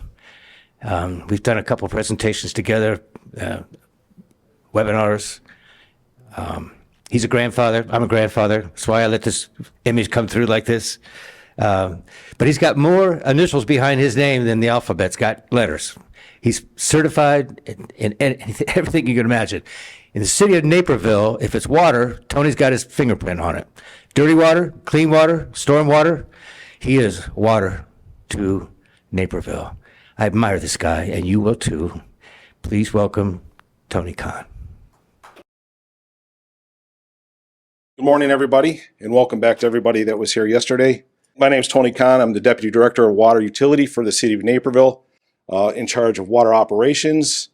Today we're going to talk about Naperville's I&I program. We're going to talk about a couple things in Naperville. We're going to talk about the history of I&I in Naperville, really super quick. We're going to talk about some different results. I'm going to kind of do it a little bit different. Talk about results first, and then how we got to the results. And then we're going to talk about how our current I&I situation is. Back in the 1990s, Naperville did exactly what everybody else did. They did their inspections. They would fix the worst first, which achieves absolutely nothing whatsoever. We would do point repairs on sewer mains, or we would line them from manhole to manhole, just the main line, and or we would do a manhole rehab. Manhole rehab being manhole renew. I don't know if anybody in this room's ever experienced going through a manhole renew process.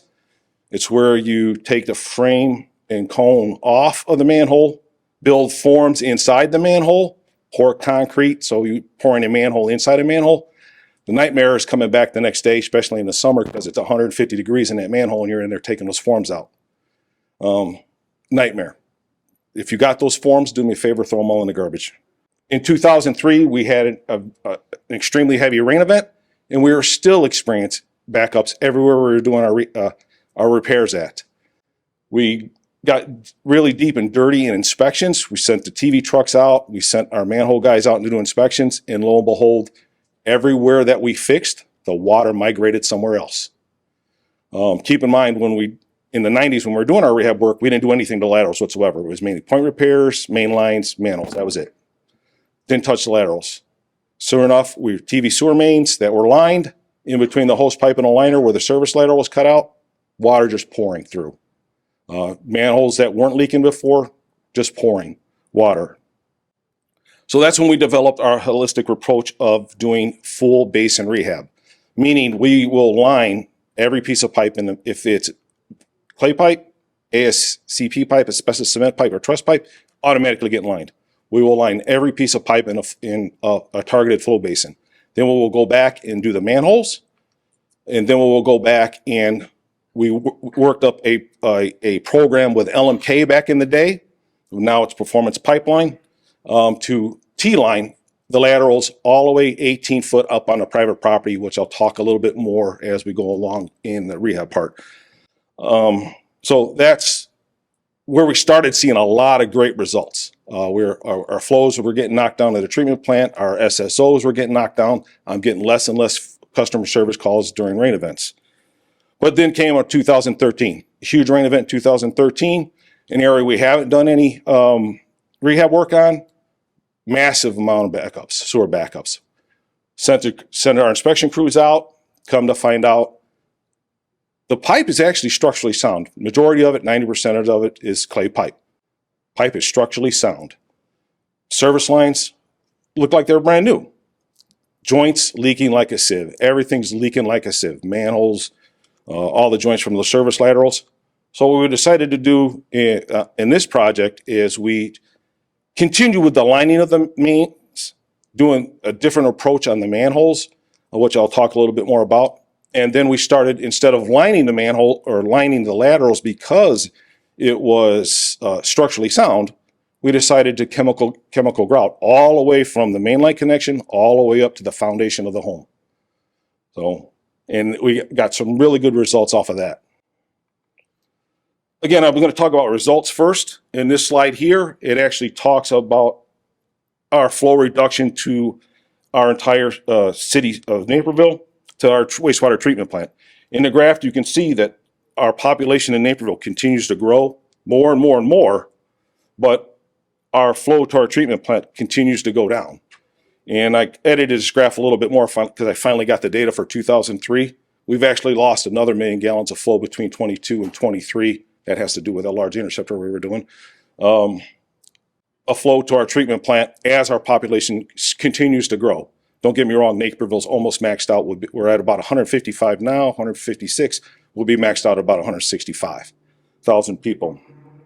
Our wastewater treatment plant is designed for a peak flow, an average daily flow of 26.5 MGD with a maximum flow of 55 MGD. Naperville, we own our own wastewater treatment plant, but currently we're giving the treatment plant only 17.4 MGD as of 2003. So you can specifically see, just looking at the graph, if we weren't doing any rehab work whatsoever, you would see the linear curve. We'd be way past our treatment plant's capacity average daily flow. And then you talk about, this is one thing you got to keep in mind is, everybody's talking about water consumption being less and less every year, which it is being done at less and less every year. But in Naperville, over the last 7 years, it's flatlined. Our water consumption's flatlined. It's not going up or down. But our flow to our treatment plant continues to go down year after year after year. This slide is similar. It actually talks about flow per capita. You can see Naperville's flow per capita. Our population continues to grow, but our flow per capita continues to go down. And this is another way we track I&I. Again, there's a bunch of engineers here. We can talk about all kinds of different formulas on how to reduce I&I. There's actually only, as a wastewater operator, who's responsible for a collection system to make sure homeowners are not using their basements as storage for wastewater. Those formulas really don't mean anything to me. There's a couple that we're going to talk about that actually mean the most to a water user and a water operator. But this one we use where we compare a area that has been rehabbed flow compared to an area that has not been rehabbed. So you'll see in this graph in 2016, we compared our Bower and Mill flow basin compared to our Riverview Drive flow basin. And between 2016 and 2017, we did a lot of rehab in our Riverview flow basin. Trunk sewers, laterals, not all of them, but most of them are still out there, doing some stragglers, manholes, and main lines. And you can and then we compared the flow data, same exact 3-inch rain, similar rain, I shouldn't say same exact, similar rain event compared to the post or pre and post rehab, in that you can, comparing them to Riverview post, you can see that we've lost almost 50% I&I in our Riverview basin compared to what's still going on in our Bower and Mill basin. Just so Bower and Mill's not even in my, I'm not even targeting that basin right now. I got too many other basins that I have to worry about. So that's another way we track our results of our rehab. These are the 4 basins that we've really been working on over the years since 2003. Our Prescott flow basin, our Riverview flow basin, our Burning Tree flow basin, and our Hobson Mill flow basin. Actually, the city of Naperville is broken down into 157 flow basins. I use flow basins loosely because we have our flow basins that we use PMS, our maintenance for the sewers, and then we have a different flow basins for our flow meter network. We have an extremely large flow meter network in the city of Naperville. We talk about base infiltration, reduction, peak I&I, rain-induced I&I. Bottom line is, in these basins, it's been all about the same. From doing our rehab work in these basins at the Prescott area, our I&I reduction is about 27.3%. In our Riverview, it's about 50%, Burning Tree is about 54%, and our Hobson Mill, which is our biggest one so far, we've knocked about 67% of the I&I off of these flow basins. Of these and it's amazing, as widespread as Naperville is, these 4 basins, we kind of track on how much I&I we've knocked off for doing the manhole portion, how much I&I we knocked off doing the main lines, and how much I&I we've actually knocked off doing just the lateral portion. All 4 of these basins, when we do the laterals, we've knocked 60 to 70% of the I&I off alone, just doing the laterals. The manholes were all about 10%, and the remaining was the main lines. So again, we do the main lines first, but the water would migrate out. Bottom line is majority of them was, the work had to be done on the laterals. As part of our national discharge permit that we have with the EPA, Illinois EPA, we're required annually to give our results of our I&I program to the Illinois EPA. This is just some results of what we did in 2023, of all the work that we've done between grouting, manhole reductions, defects.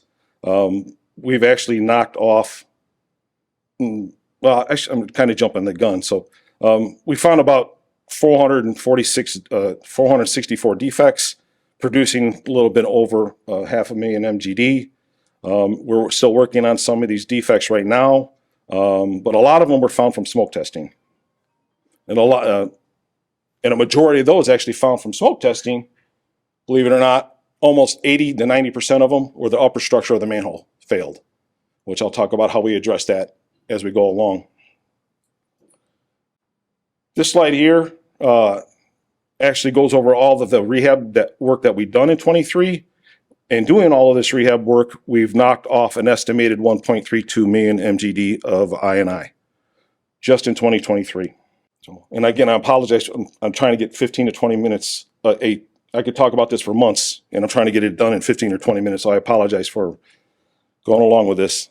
I&I reduction. This is actually, again, to me as a operator of a wastewater collection system and the homeowners, this is actually the results that really mean something.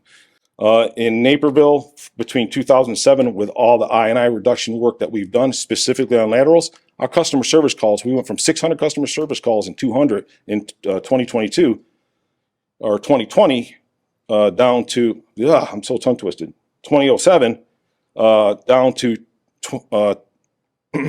295 in 2022.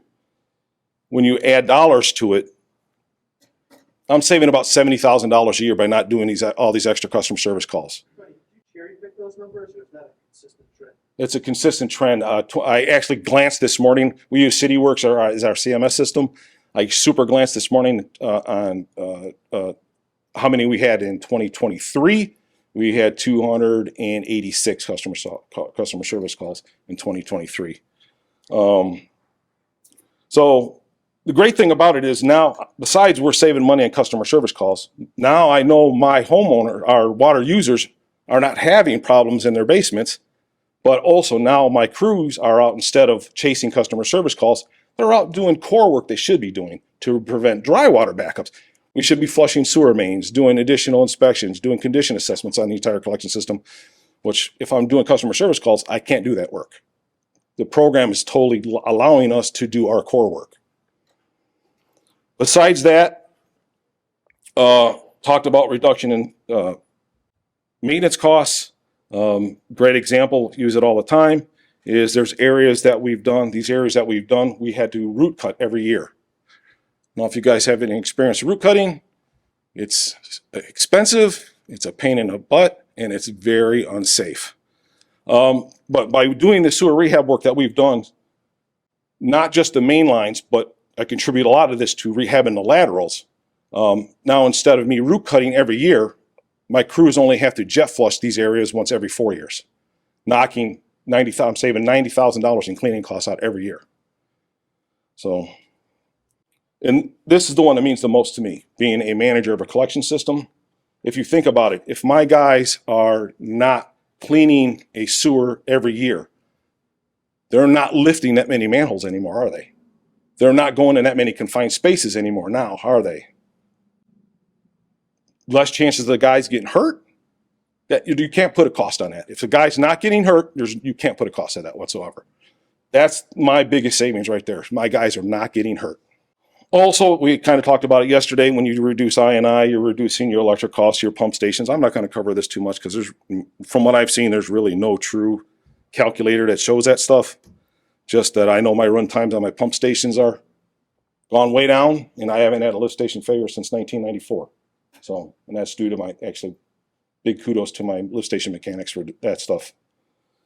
And then this is the other one that me as an operator, I take this extremely to heart, that we've had 0 wastewater backups since 2017.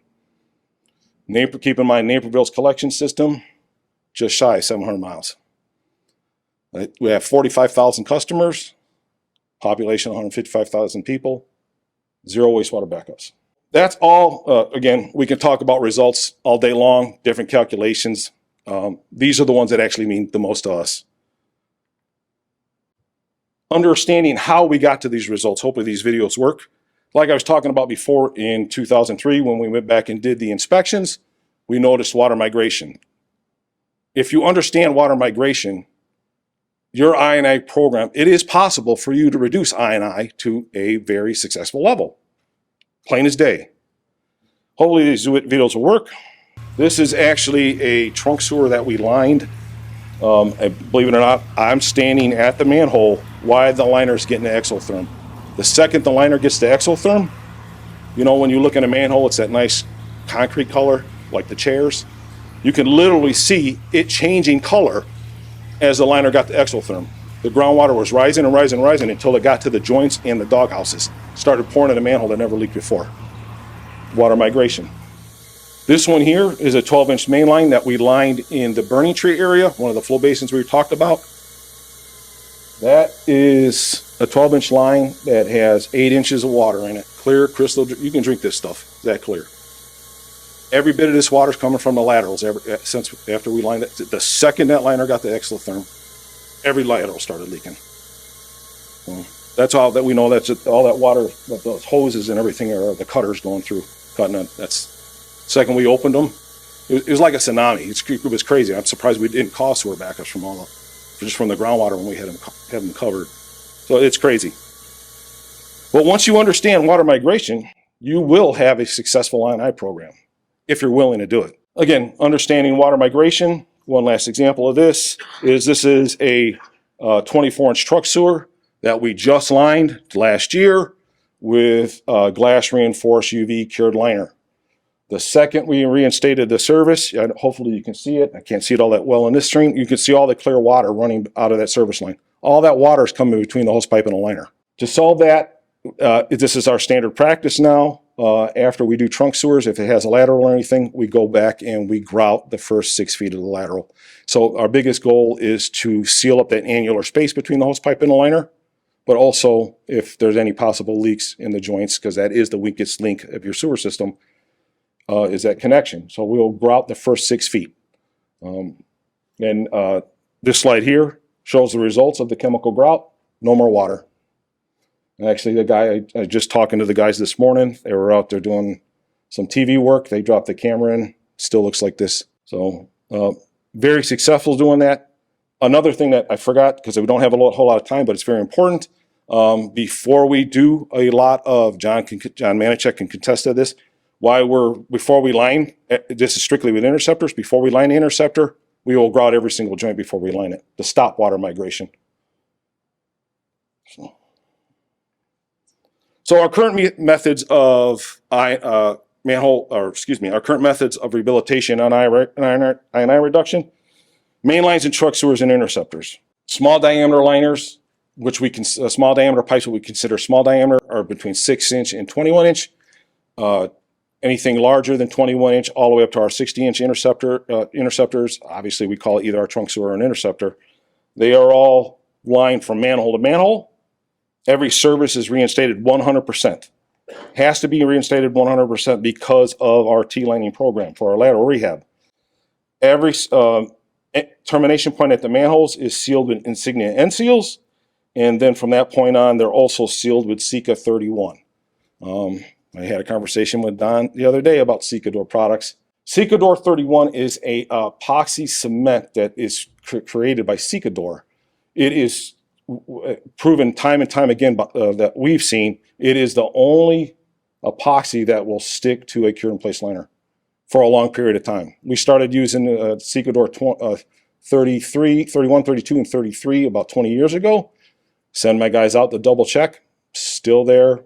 Those patches that we seal them with do not leak whatsoever. I could tell you another story I told Don about how we stopped tree roots with Secador 31, but that's a different story. The biggest key to having a successful I&I program and a successful rehabilitation program is inspections. If you guys are not doing your inspections, you're just taking the word of the contractor, it's going to fail. We have to inspect our liners being wet out at the wet out facility. We have to inspect our trucks coming off of the lining truck, going through the launcher. We inspect the end seals going on. Our inspector we have a checklist and inspection form that's filled out for every single line segment that they have to fill out until it gets to exotherm. The second it gets to exotherm, you're just waiting now. They go out into another job. But the lining company cannot touch that liner until the inspector comes back. So they have to call us and say, hey, we're ready to cut ends. And this is where I get a lot of contractors pissed off. Again, you can ask John, is, you always have the pre and the post. You'll TV before, hey, this is what we got to do. This is what it looks like after we're done with everything all reinstated. In Naperville, I require them, the second the ends are cut, they cannot reinstate any services whatsoever. They have to televise it again, just the liner. Reason being is all that hydrostatic pressure is still up against that liner. The second they reinstate those laterals, all that pressure is going from the laterals. You won't find any defects in that liner. But if you do it before the service connections are done, you will find every leak. You will find every vacuum patch leaking. You will find every leaking seam that tree roots or a leak can develop at a later date. So that's why we do that, and that's where we find 100% of all our defects in a liner. 100% of all our defects we find in that process. And it works out extremely well. We give the contract, while the contractor's sitting there, we discuss about, here, this is what needs to be done to fix these issues, so the project manager knows this is what we expect. You're not leaving you're not going to do all your liners and come back 6 months later to do these repairs, because I'm not paying you because I know all these things are broke. So you fix them while you're here, and then we'll talk about payments. This is a main line that we found just last year under a major road in the city of Naperville that had a service in it, a service connection that was actually really bad. Instead of doing a dig, this was the only defect in the liner, in the pipe. About 400 feet of 8-inch. After I did calcs, on doing this dig in a major intersection, traffic control on a concrete road, it was about 57% cheaper to line it. So we lined it from manhole to manhole. You can see actually how well it came out down here, and how, when I was talking about the service connection being 100%. Manhole rehab, again, brick and block manholes automatically get rehabilitated. If it's a precast manhole, we take care of it with our O&M crews. All of our O&M repairs we do in-house, and we do one process in-house that we consider CIPP, that we, remember when I was telling you guys about the smoke testing, the majority of the smoke testing were defects were the upper structures. In-house, we install LMK's chimney liner. We have a 99.9% success rate with the chimney liner. We got about 2,600 of them installed in-house right now. Had some great success with that. Again, every step of the process is inspected by a city Naperville either project manager or an inspector. If it does happen, if I'm short guys, I go out. It brings back fond memories, but I enjoy it a lot, so I'll go out and do the inspections. So in Naperville, currently we only accept 3 manhole rehab processes: Raven 405, Spray Rock, and Spectra Shield. If anybody else wants to join, Madewell or anybody else wants to join in the fun in the city of Naperville, we have a process that, as long as they do a demo manhole, it makes it 2 years of free thaw cycle, because it gets extremely cold in Chicago, and that's where we start having the defects. We'll let you in. We got 3 right now, because either they don't want to do it or they failed that process, and that's why we don't use them. But keep in mind, we don't follow the data sheets either. If Raven 405 and Spray Rock specifically says 125 mils, at a minimum, we will only accept 250 mils. I've seen 125 mils. Again, I'm not picking on these products because these are great products. We've been using them since 2003. Spray wall, I swear by this stuff. 125 mils will fail. It will not make it through a freeze thaw cycle. It'll crack. Actually, I had one of my guys, when they were root sawing, the blade hit it and it cracked. It flaked right off. It cracked it. 250 mils makes it through a freeze thaw. Hit it with a hammer, no problem. This is a before and after video or pictures of a Raven 405 product.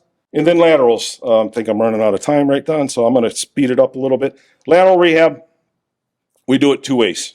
If there's nothing structurally wrong with the liner or the lateral, we will grout it from the main line all the way to the house foundation. We install a back of T 18 foot onto the property line, 3 processes. We will chemical grout the main line connection from inside the main, then go to the clean out, use a push packer, grout from the clean out to the main, pull it out, flip it around, go from the clean out to the house. We've had great success with this.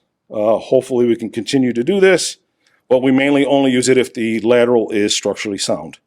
The other process is, this is the one we rely on the most, is our lateral lining program.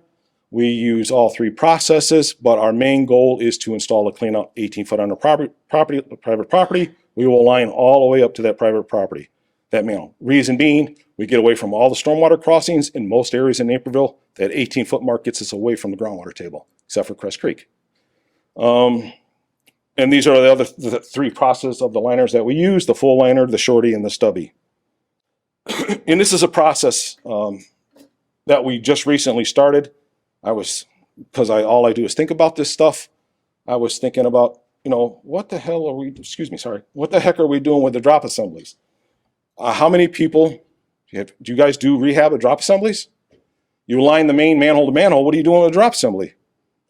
Nothing. Where's all that water going to migrate from? To the drop assembly. So we developed a program where after we rehab the main line, we will come back with an LMKT liner, and we will line the drop assembly from the highest elevation down to the manhole. So far, it's been very successful. If you think about it, it's no different than a service. So it's just, instead of a 6x6 or a 6x4, it's an 8x8 or a 10x10. So that's how we do external drop assemblies. Internal drop assemblies, if it has an internal drop assembly, most likely it's cast iron or ductile iron. We cut it off. We install 3/16 stainless steel mounting brackets. We install a brand new PVC drop assembly in the manhole once it's been rehabbed with Raven, spray rock, or this. And same with inverted siphons. We have 8 inverted siphons in the city of Naperville. This inverted siphon runs under the DePage River. After inspections, we found all kinds of leaking joints on this siphon. It's a dual barrel 16/8 inverted siphon. We grouted every single joint on this siphon, took 196 gallons of grout to seal the siphon. Technically, we tested, sealed every single joint. We actually only found 3 leaking joints, 196 gallons to seal those 3 leaking joints. After we sealed the joints, we went back and treated it just like a regular main line. We lined it from manhole to manhole, either via the cleanout point and or the manhole itself. And you can see on this inverted siphon, it has a riser. The risers, we worked with Performance Pipeline and LMK and developed T-liners that will fit this size. So we installed a 16x16 T-liner to take care of the riser, to seal the riser, and 8x8 for the other side. So, actually, this project went flawlessly. And the only reason I'm bringing up force mains is it seems like it's one of the forgotten. Force mains really don't have anything to do with I&I, but force mains have to do with SSOs. If you have a failed force main, it's a report in Illinois. It's a reportable SSO. If my force main breaks, I have to call the EPA, tell them I have an SSO. They'll call me, smack my wrist, don't do it again, blah, blah, blah. So in Naperville, we developed a force main inspection program. Every 4 years, every year, 4 of our 25 force mains are being inspected with the Ingu Piper system that looks for cracks, leaks, the amount of debris that's in the force main, and electronic anomalies, meaning wall thickness. It measures the wall thickness for us so we can kind of predict expect the remaining life of that asset. The only reason I bring this up is because it has to do with SSOs. And in Illinois, that's a reportable SSO. So I apologize for long-winded and going through this so quick. But that's all I have.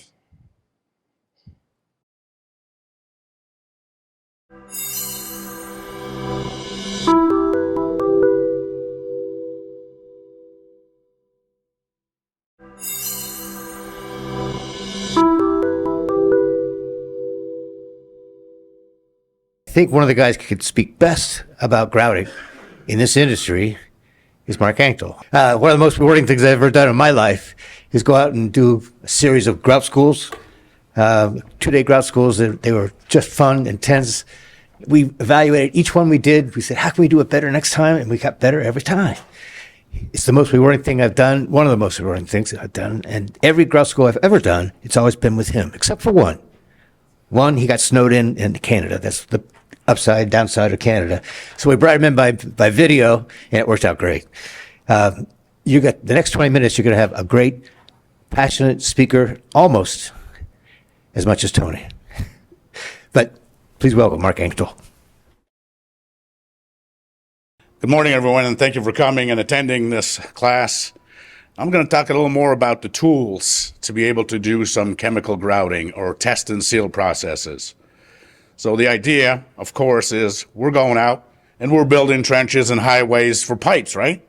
And these pipes have joints, have manholes connected to them, and laterals. So Tony was talking about migration. These are all points of entry that are possible for that groundwater to enter our system and overload it.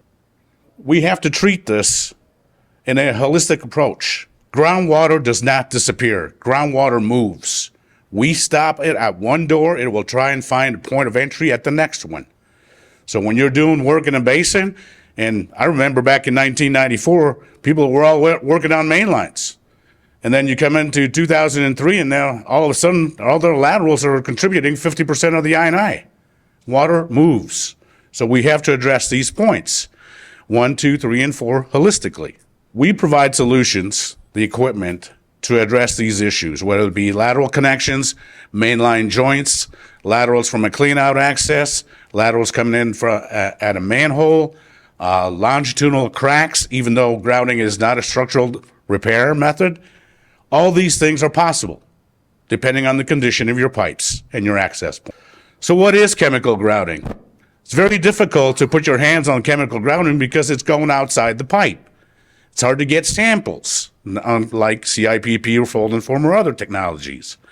So basically, we are stopping groundwater by filling the gaps, and we're working from within the pipe, getting these materials to go out through those existing defects to saturate the soil, or the bedding, not the soil, and basically giving our pipes and structures a little more support along the way. So, stabilize the structures. It is not a structural repair. It is not giving you a new piece of pipe. It eliminates exfiltration and cross-contamination. When you have a lot of groundwater table pressure, that water moves in and out. It's just like us breathing. So we're taking the fines back into the sewer system and creating voids outside the pipe. We seal annulus infiltration in line pipes. When you reinstate these laterals, you're punching holes in the liners. And there's maybe a gap in between the two, the outside of the liner and the inside of the hose pipe, and water travels. Does not rely on any type of surface prep. We're not bonding it to the inside of the pipe. The effective seals are outside the structure. So what's it look above ground? Of course, we need equipment. You have your CCTV grout trucks with the tanks, chemical tanks, water tanks, the hoses, TV reels, pumps, controls. It's a moving lab, okay, in an environment in a contracting environment. So our above ground footprint, we're not tearing up the streets, okay? We're using the existing manholes as access points or cleanouts, depending on what we have to do to get the equipment to go in and out and move along the way. So now you have the equipment. So now that you get to the grout. Grout, typically what we're using in North America is acrylamide grout, whether it be in granulars and bags or liquid. Why the acrylamide grout, or why these very low viscosity grouts? We're pumping these grouts through 800 feet of hose. We have to get the grout to migrate through these existing defects, a fine crack. I'm from the north. If you try to get maple syrup to go through a fine crack, it's going to be very difficult, okay? So because we are using those existing defects, we have to get the grout that's going to go out into the soil through those defects. Consistent low viscosity does not change along the way. You can witness these things. There's people here that have boots downstairs, and they can do a demo for you, and you'll see how well it reacts, how well it needs to do to perform when remotely being operated. A lot of people ask you, hey, Mark, how much does this cost? Well, let's do our homework, okay? So what's your pipe diameter? Did you measure it? Pipe materials, joint spacing, flow control is going to be necessary when we get in big diameters. Pipe lengths between access points. Is it 2,000 feet? Is it 300 feet? What is it? Okay, all these things will make a difference. Quantity of laterals within a run. Do your homework first. Now, this is a test and seal process. We test the joints. We test the laterals first. If it does not pass the air test, then we stay inflated over that area, which has been isolated by the inflation of the packer, and we pump the grout. Okay? So you have to have eyes on what's happening, whether it be a gauge telling you what the pressure is in between the two bladders, or the pumping pressures measured down there at the packer, or the groundwater table. You have to fight that groundwater table to get the materials out. If you don't do that, you're not doing anything. Well, I'm not going to say it's easy, but we're trying to make it easier by identifying the hoses, right? Making sure they're all connected to the right ones, there's no leaks, etc. Okay? Now we can set these things over joint, and all this is done with the help of CCTV cameras that are all being towed back and forth together. So the process, right? We've got our two manhole points, we've got our packer, we're a camera system, we set up over the joint. If it's leaking, we don't have to test it. If it's not leaking, we may test it with air pressure. If it fails the air test, then we stay inflated, pump grout, monitor the pressures and the volumes until we achieve a seal. Does it work with active infiltration? The answer is yes. Is there more than one recipe? The answer is yes. Okay? So it gets to the engineer and the field people out there with their experience that can make this happen for you. The seals are not what we see inside the pipe. The seals are on the outside of the structures and the bedding. When we have these little grout schools that we put together, okay, we do a little above ground demo. So here's a box, it's got a piece of PVC in it, and it's got a defect at from 3 to 5 and from on the other side, okay? So we backfill it with gravel, pea gravel, sand, whatever Home Depot sells.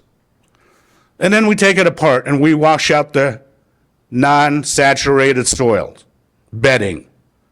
So you can see below the pipe what kind of support we're providing with all this materials. You can see that the grout will go through the path of least resistance. Okay? It's not a structural repair, but it will enhance the bedding capabilities of that structure. So you see that gentleman, he's 6'8", 275 pounds, and he's standing on it. Okay? The other picture I want to show you, or the little video, hopefully this works. It's not going anywhere. Okay, I'm trying to shovel through this thing. Not moving. I doubt somebody in the trench is going to do what I'm doing right now.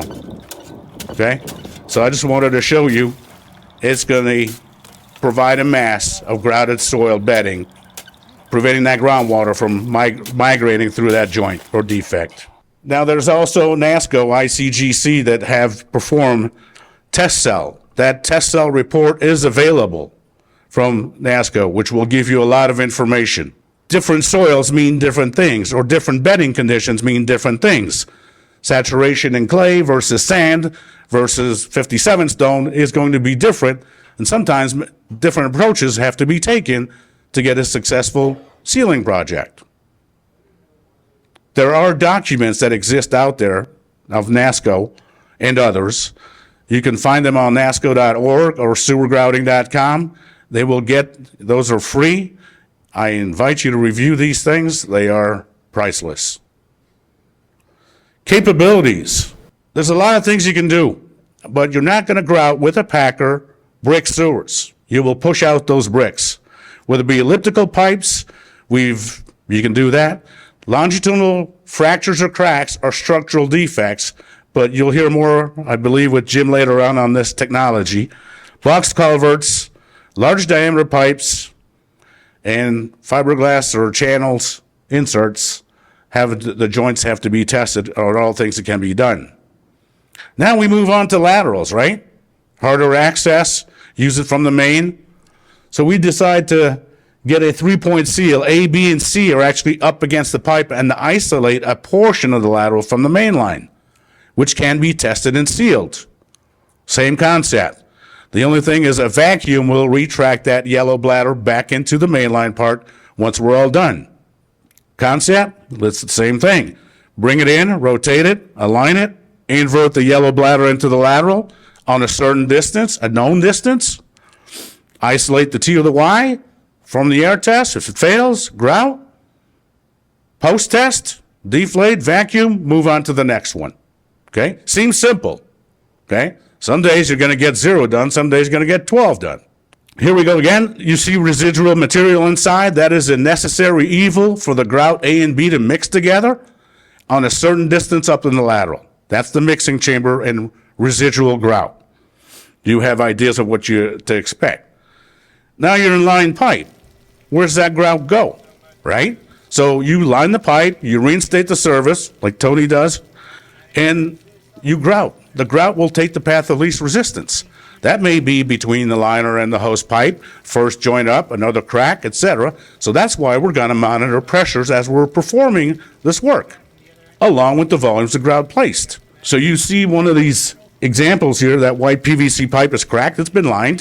So I've taken a mainline packer, set a bladder on the line pipe and non-line pipe, and just pump water through it, dyed water. That groundwater may migrate, and we punch holes, and will come back into our collection systems. So capabilities, and basically people ask us, how far can you go? It's how far can you see and clean? Okay? Because depending on the length that you will decide to do, it's got to be cost effective. So we have to pre-TV, pre-clean, grout, post-TV, post-clean. Depends. Tony said they're putting cleanouts 18 feet away from the mains. Here's an access point for a push, pull, or Laco packer, where both ends expand more, give us a section that can be used to test and seal the joint or a bend. So in 3 or 4 foot increments, depending on what needs to be done. Other times you have laterals coming into manholes. So you could use a push-pull Laco packer, or you could use a LCM, laterals connected to manholes, and decide to push 30 feet of a sock into that lateral from the manhole and grout up to 30 feet in one injection. There are going to be different gel times though. Okay? We need those liquids, A and B, to stay liquid long enough for them to go out through the defects and saturate that soil. So I'm going to leave you with, this is one of the demos we do at the grout schools. Get a 8-inch PVC pipe, basically got a 4 to 6 inch hole, dropped a 6-inch lateral, and punched a few holes in it. And we grout these things with whatever, Home Depot, we fill that box up with sand and gravel. And 6 to 8 months after that, I decided to do a little test on it. So I have a water source and I have a vent source on the box, and I'm just trying to see if it's going to leak. Oops, I guess not. Excuse me. There we go. So I filled up the box with the water, trying to simulate groundwater, close the valve, increase the pressure, and you'll see that the box starts to leak at about 5 to 6 psi, which is the equivalent of about 12 feet ahead. And then I'm going to have a look underneath in the pipe to see if that lateral is leaking. So you got to remember that the conditions in which this was stored was basically in our shop, not in the ground where there is relative humidity. Dry as a bone. Okay?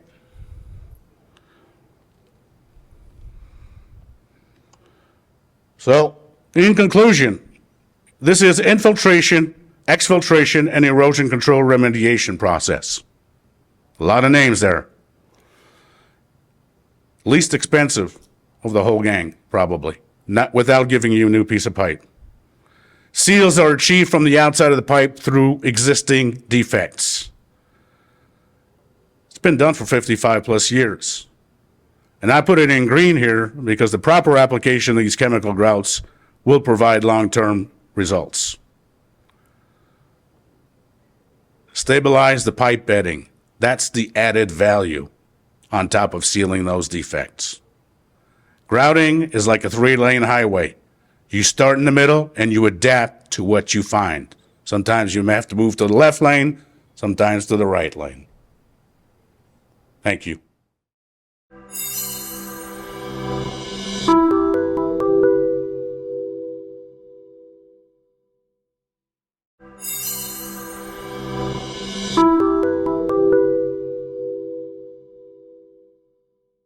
The next speaker is someone who makes my day a real joy. I get to work with him every day. He's better known as Coach.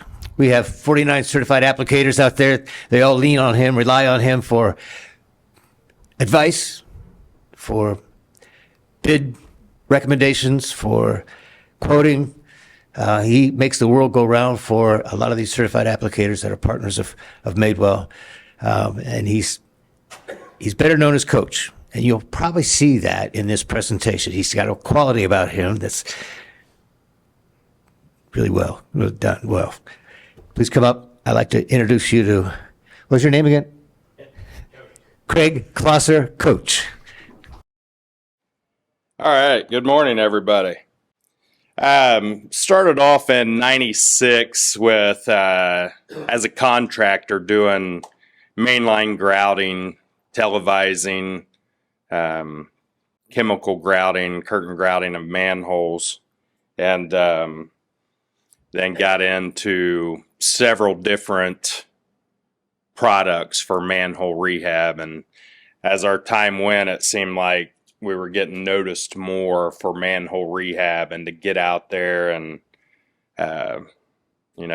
once they hear that this company over here sealed these leaks. And I mean, this was in the mid 90s when I was doing this. And I remember going to the trade show, the wet show, and Avani calling me over to their booth because there wasn't a lot of manhole grouting going on. I was using our mainline grouting to do manhole grouting. You know, you make that into a quick setup time, and that's how you can stop those leaks a lot quicker. So now these days, you get into certain leaks. Yeah, some contractors will argue with you that they can stop them with hydraulic cement, or it just really depends on the leak, on how you're sealing it, whether it's a chemical grout or a polyfoam or whatever, fast setting, if you're curtain grouting.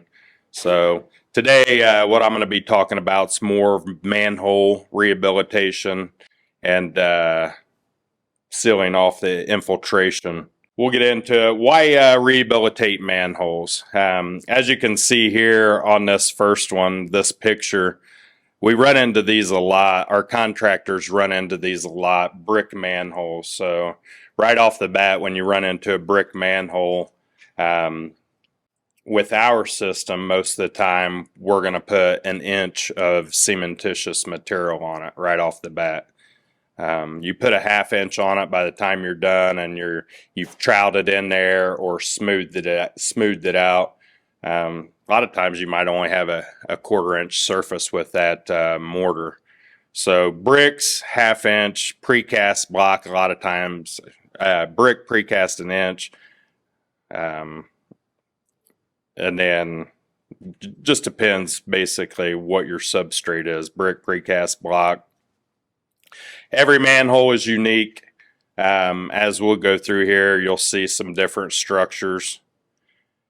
Talk about types of rehabilitation methods today. Over the years, I've seen a lot of them, got to work with a lot of them, different manufacturers. So there's a ton of products out there.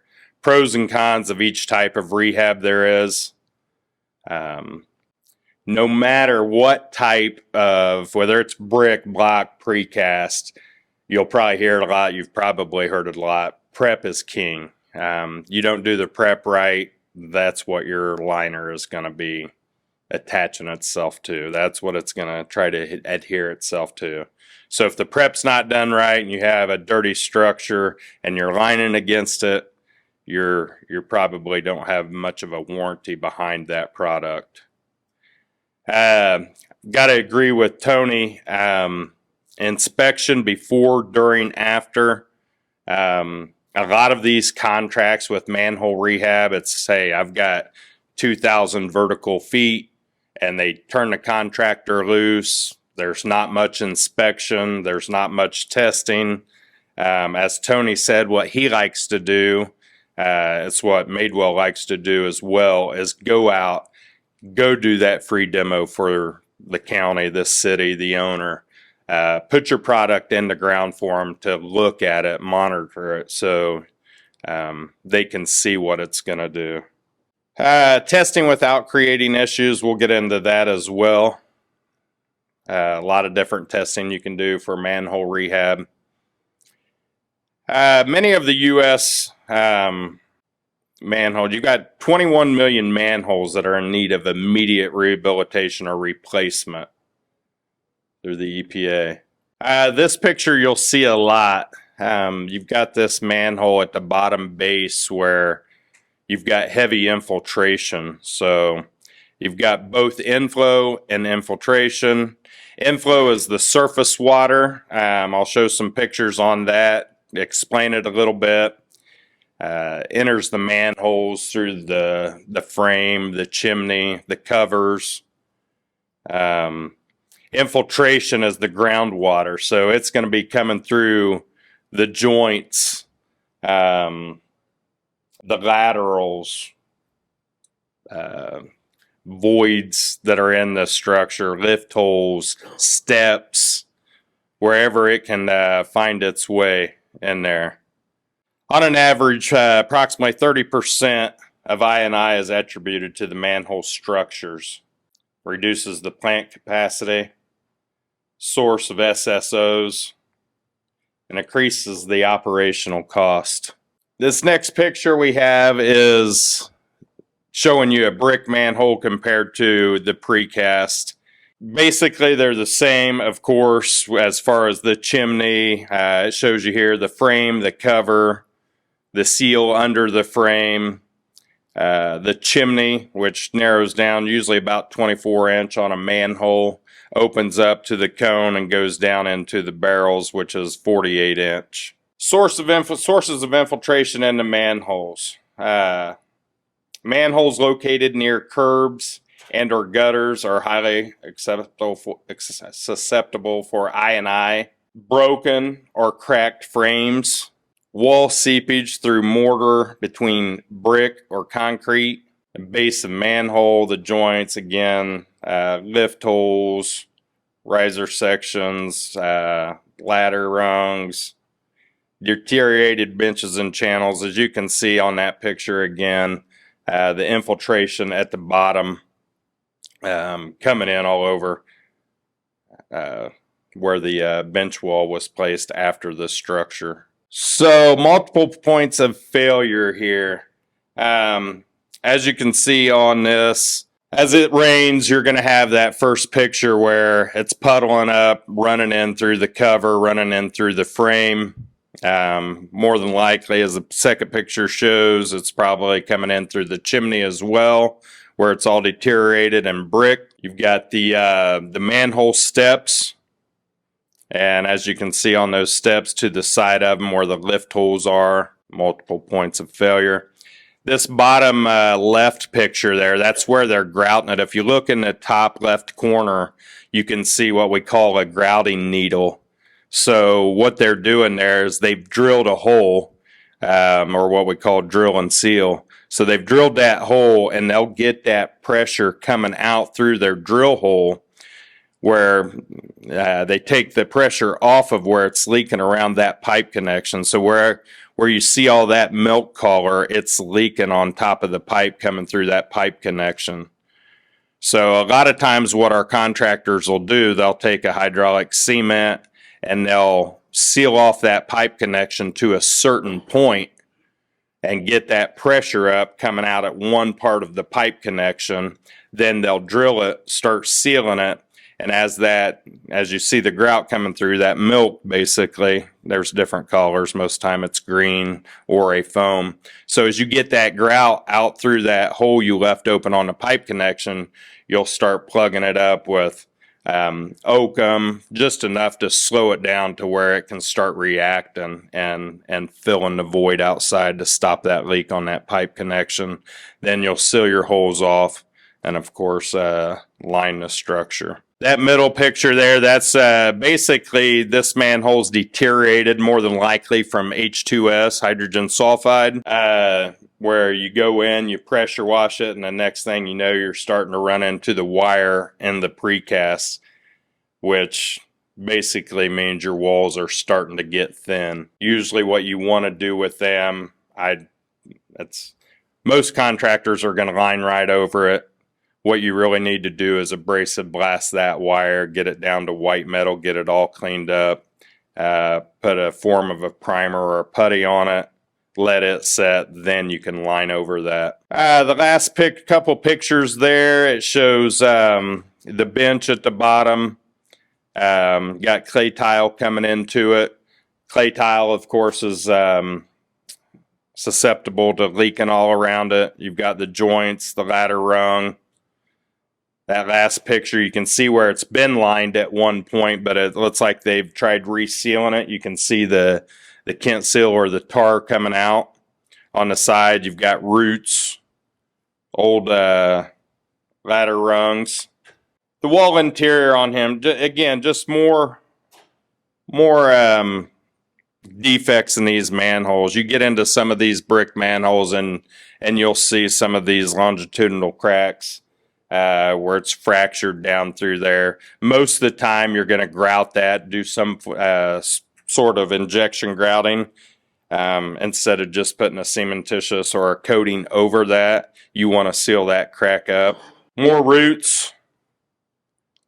Heavy infiltration here. So you've got this big sinkhole here, and I've been to some jobs before where it's the cities or municipalities will tell you we have to clean this line all the time. We have to clean it. It's always got sand and dirt in it.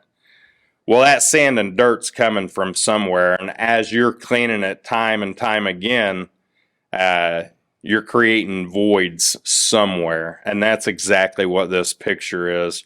You know, that sewer has been running for years where they've had to clean it, and eventually they found out where all the dirt and sand was coming from. So you see those heavy infiltrations, and you definitely need to get to them, stop them. I was on a job one time, they called us up and in northern Indiana, and they said they had their vac truck there, and they'd been sucking on this hole for 2 weeks, and they'd trying to seal this leak up, and they couldn't get it, and they had got our name, so we went up there to injection grout this hole, and I told them, you know, the only way we couldn't get the leak sealed was if the manhole started to cave in or something. So I had one of my workers down in there sealing the leak off, and it was all sand, and you could tell the ground on top was kind of, you know, sunk in a little bit. And I'd went back to my truck to start filling out some paperwork, and there was a lot of people on the job, and all of a sudden everybody's running around telling me to move my truck, and I get out, and all of a sudden there's this the ground's starting to open up, and so of course I run over to the hole to get my guy out of there, and you can see the manhole just starting to lean. And over the 2 weeks, they'd been sucking that ground out of there, and we couldn't seal it. We had to get out of it, and they ended up taking us over and showing us they had about, I don't know, probably 1.5 dump truck loads of sand where their vac truck kept dumping out. So we usually like to say we can seal them all, but some instance, I can tell you there's 2 structures to where we couldn't seal in my career, and both of them was because they were about to cave in. Root causes of decay in manhole structures. This is another big one. I'm sure a lot of you guys run into this quite a bit. The big reason is the microbial-induced corrosion. So the MIC, H2S, hydrogen sulfide. A lot of times you can smell these structures before you even get to them. So what we like to do, and I need to probably speed it up here a little bit, but you'll see these walls, and they'll look just like this, or a lot of times worse. The hydrogen sulfide, especially in the precast concrete, it just eats this concrete up. You put a coating on these structures, and if you're not doing the proper testing, you'll be coming back to fix those coatings because the hydrogen level is so bad. Cost of infiltration, inflow infiltration. So if you've got 5 gallons per minute, at 60 minutes, 300 gallons every 24 hours, 7,200 gallons. 7,200 gallons a day, 365 comes up to 2,628 gallons a year. Everybody can do their own cost per their cost, roughly $8,000 a year treating that. What I like to do when I go to these leaks and manholes, especially to show the owner, is whether it's a pop can, measure that leak, and you can do all the math to show them what those leaks are putting in that structure, that system daily. This varies. It's got cost for a watertight manhole, $1,000 to $2,000 per 8 foot. That really varies where you're at, what system you're using. Are you just using a cementitious system? Are you using an epoxy or polyurethane, urea? Going through some of the different coatings, blessed and cursed. You've got the composite liner you're looking at right here, which is mortar and epoxy. You've got polyurethane. Usually you've got a couple of these different polyurethanes now. Again, there are so many different coatings out on the market today. You've got just the epoxy coating, and then you've got the form in place. That's still out there. You do see it. You got the mechanical seals. And then some of the pros and cons to these. So the restoration mortars, they're moisture tolerant, they're structural. Some of them's got crazy compression strengths.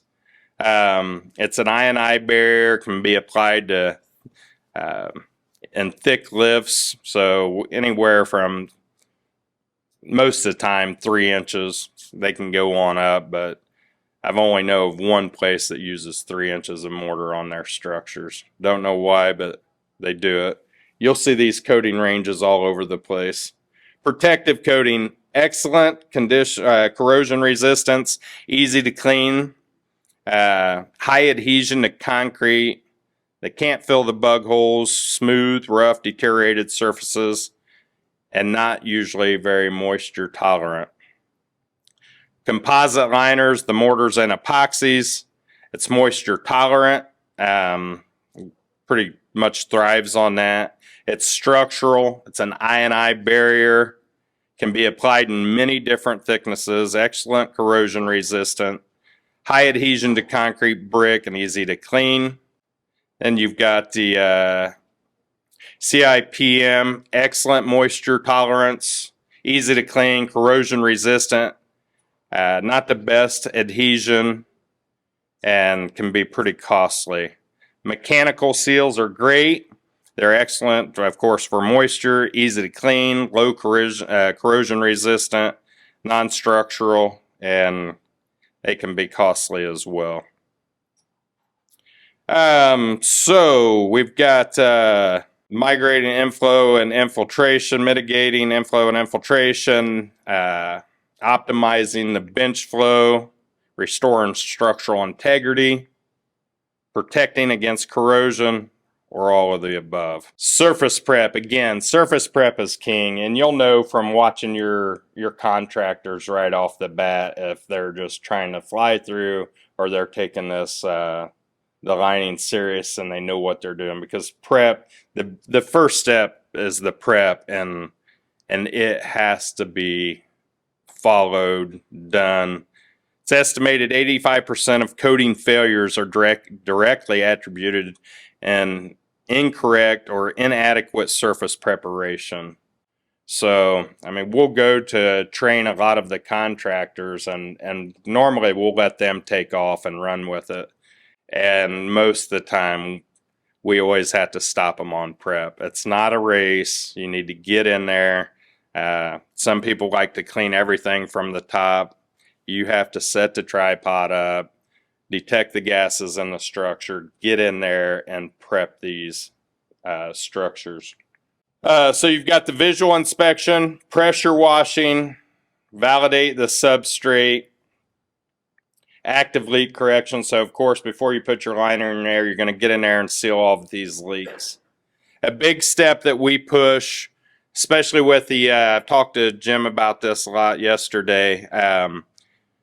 What we really push, and it's from me being a contractor and getting bitten several times from this when I didn't know this, but you go into a lot of these hydrogen sulfide holes, you get them cleaned up, you pressure wash the crap out of them, and you start seeing the larger aggregate, and there's no more you can get off the wall. So you think you're good. It's solid. You can run a hammer across there and nothing's coming off. You put this coating on, whatever coating you're putting on, and in the instance I'm talking about, you come back in about a year and a half and the mortar epoxy's coming off in big sheets, and you've got rock stuck to the back of it. So I reached out to the manufacturer, and of course they said, "Did you pH test it?" And I didn't really know much about it. So we mixed up a phenolphthalein solution. We sprayed the wall, and come to find out, even though we had it down as far as we could get with our 5,000 PSI turbo nozzle, we still had to abrasive blast another 1/4 inch to get to a good pH level. So. And we're looking for roughly around an 8.5 pH level. And when you spray this, it'll turn a bright pink like what you see on the screen here. So if it doesn't, you can chip in the wall, spray it again, and see how thick you need to, or how much surface you need to take off. I think I'm going over on a little bit here, so we'll finish up. Inspection during, beginning, after.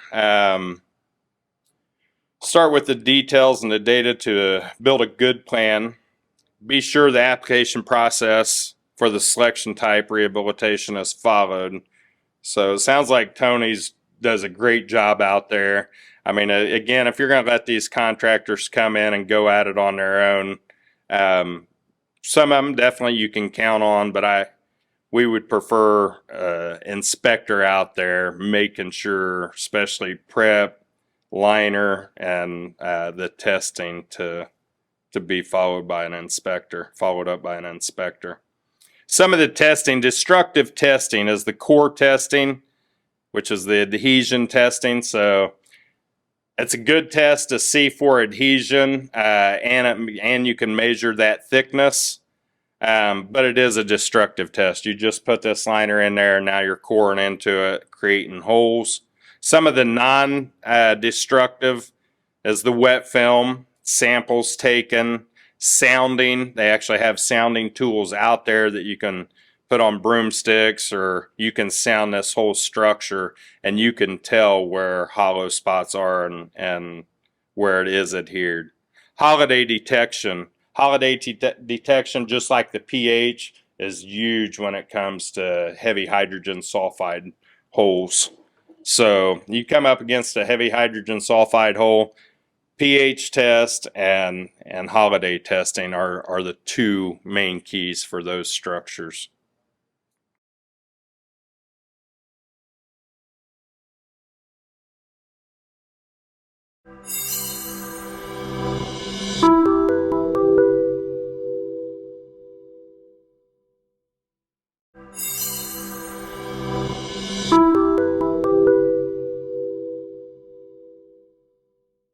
I often ask this question because this organization is kind of near and dear to me.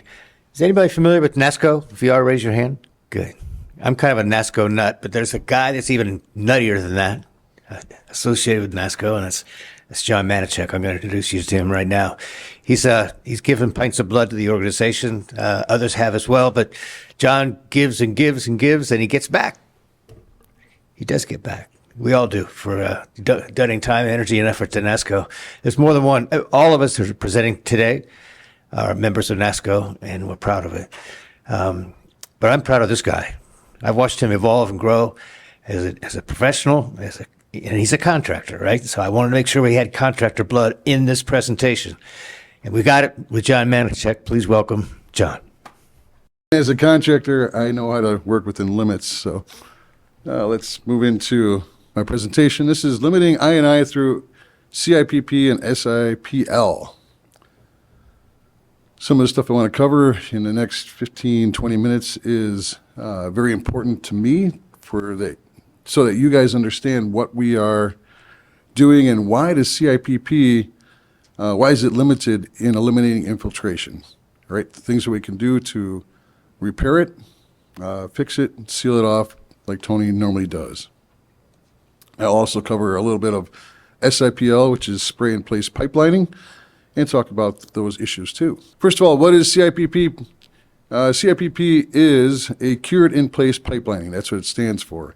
It is a jointless, it's a seamless lining that is installed within an existing pipe using a felt bag, resins, different curing methods, and it gives us a 50-year extended life of our pipes. It all begins with a coated felt tube. And that's what you see in the picture here. You can see it's a little shiny.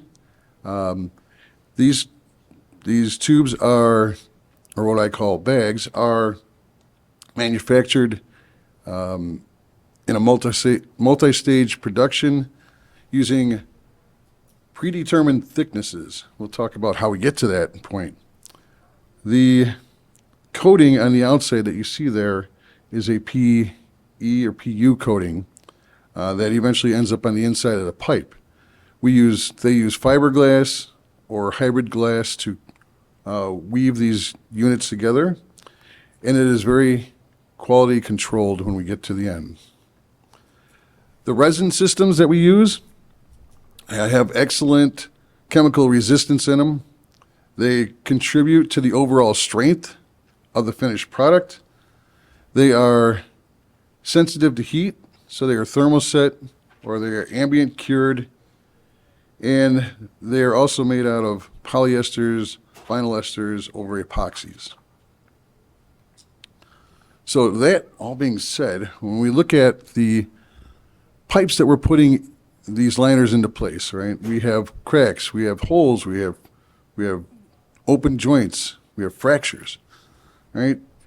We have to take into account what is happening within the inside of that pipe, because if it's collapsed too much, we can't put a liner in place. But if it's opened up, we can fix it. So when we design the liner itself, we have to take into account what's happening with the hose pipe. And when we want to put a liner in place, we have to think of the external loads that are on top of that pipe. Right? What does that pipe have to hold up in place? We also have to think about the internal pressures. Are we working with a liner that is a pressure pipe? Is it a gravity-fed pipe? Right? Those are the flexural strengths that we're looking at, the stuff that's on top, and the tensile strengths of the materials that have to hold back the pressures. So when I look at this slide, and this is one of my favorite slides, we look at what's happening above the pipe, right? If we had to put a train car on top of it, we have to consider that in our design. We also have to look at how deep it is, how much material is above it. We also have to look at the amount of pressures on the inside. So we take those resins and we wet out this bag that we purchased, right? We put a slug of resin that is calculated on the length of a bag that we're going to install, put the resin inside the bag itself, and then apply a vacuum on the far end of the liner bag. And as we pull it through a roller system that evenly distributes the materials, it saturates the liner, and then because of the resins, in this case the traditional resins that we use that are thermoset, any heat will start to kick off the unit to harden it into place. So we put it through a ice bath, and then we put it directly into a refrigerated truck. It is then delivered out to the job site, and the way that we insert or install the liner bag is we take that bag and we turn the ends outwards. So we're turning it inside out, and then apply pressure. So we either apply water pressure or air pressure. That inverts the liner through the line to the end manhole. Once it's in place, then we go ahead and use a steam or a boiling water to bring that liner bag up to a critical temperature. Okay, once it reaches a critical temperature, we hold it in place, that hardens, and then we have a cool down period. That cool down period is pretty important. The termination manhole, we start off at one, we invert to the other manhole, we cut the ends open, and now we have installed our pipe within a pipe. Makes sense? Very, very simple and easy to do. One of the things I'm just going to talk about really briefly, because it is important, is UV liners. So UV liners are a little bit different in manufacture. The liner bags are made of long strands of fiberglass. The wet out is done at the facility, and the resins themselves are sensitive to UV light.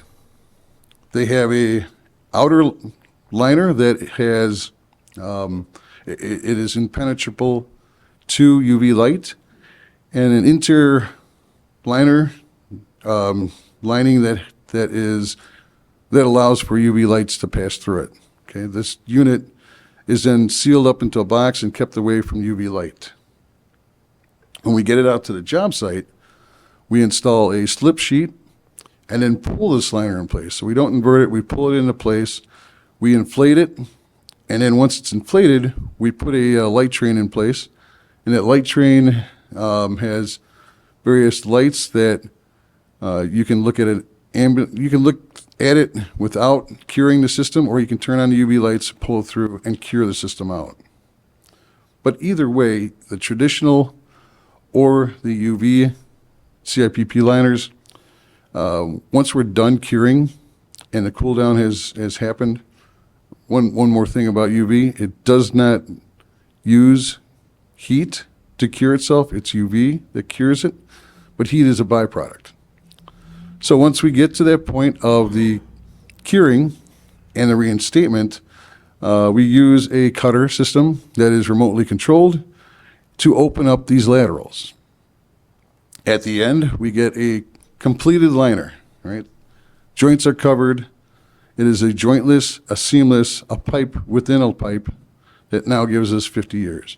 So we eliminated all that problems. So as we've heard today a couple times, an annular space is possible within a CIPP liner. The liners themselves are not chemically bonded to the pipes. They are mechanically bonded. So as it cures, it's held in place by the shifting of the pipe, the cracks, the holes, the fractures. That helps to hold it in place. With the cooling of the bag, we do have somewhat of a shrinkage. Not very much, but enough to allow for water to flow within an annular space that may be now present between that host pipe and the liner pipe itself. Okay, that varies significantly depending on the sizes, the thicknesses, but you got to remember that it does not affect the overall strength of the product.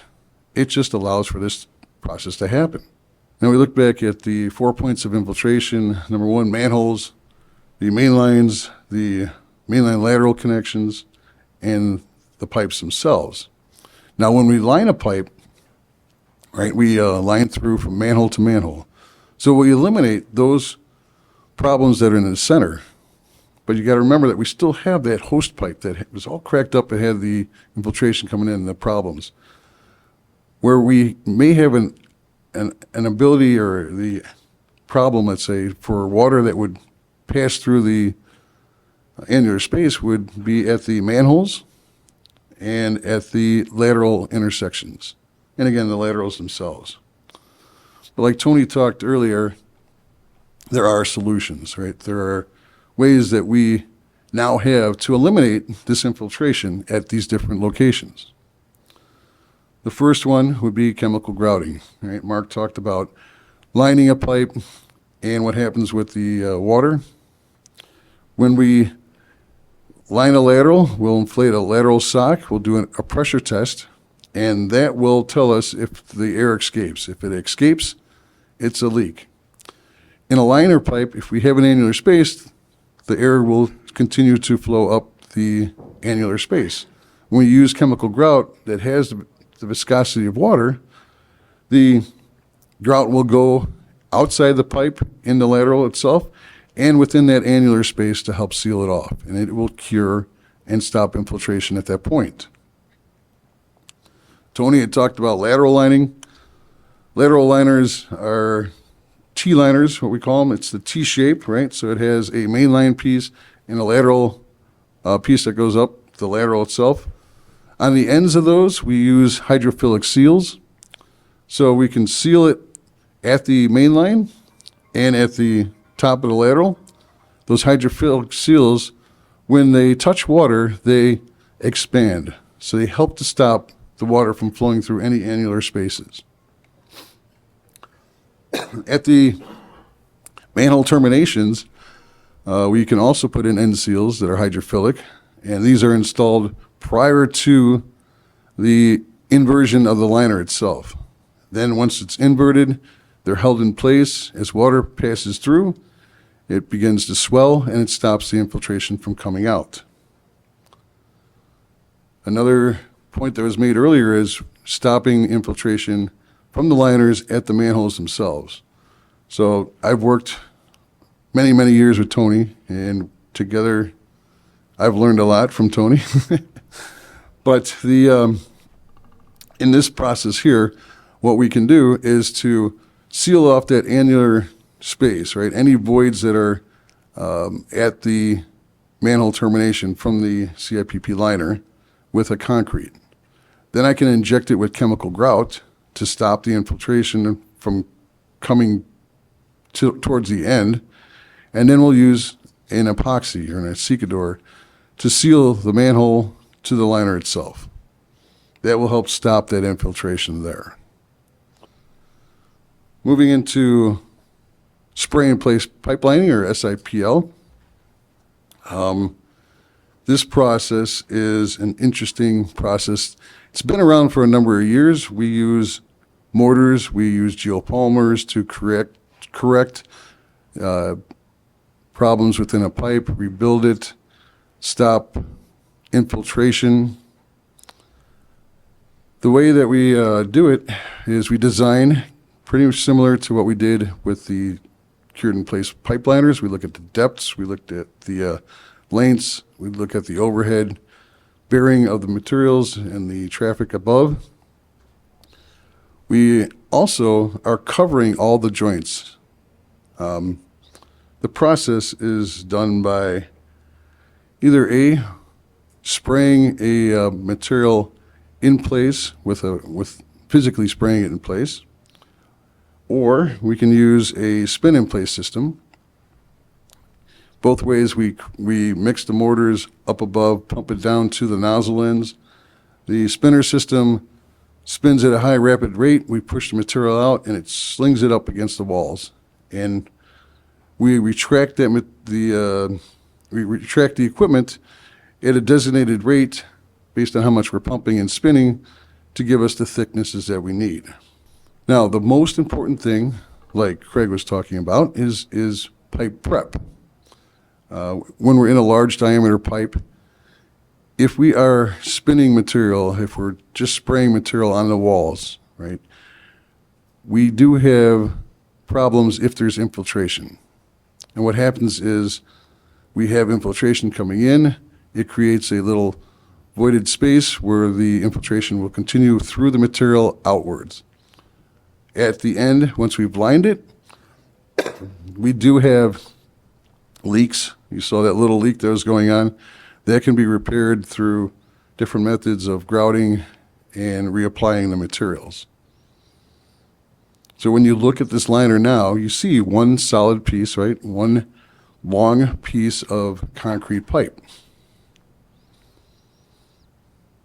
And then to kind of wrap everything up and get us back into our time frame for down there, CIPP is a incredible structural solution to rehabbing your pipes.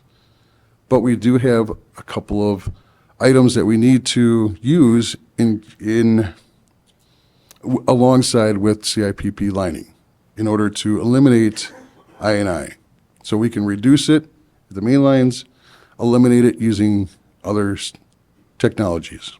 SIPL is a pipe lining process that has to have preparation. We have to eliminate the infiltration first. One of the things we do with CIPP, if we do have infiltration, and if you think about the way that it was inverted, that resin-soaked bag is up against that hose pipe. There is a possibility of resin washout. If we grout it beforehand, we can eliminate that possibility. We can also put in a pre-liner to eliminate that possibility. So prep, very important. In both cases, SIPL preparation is the most important.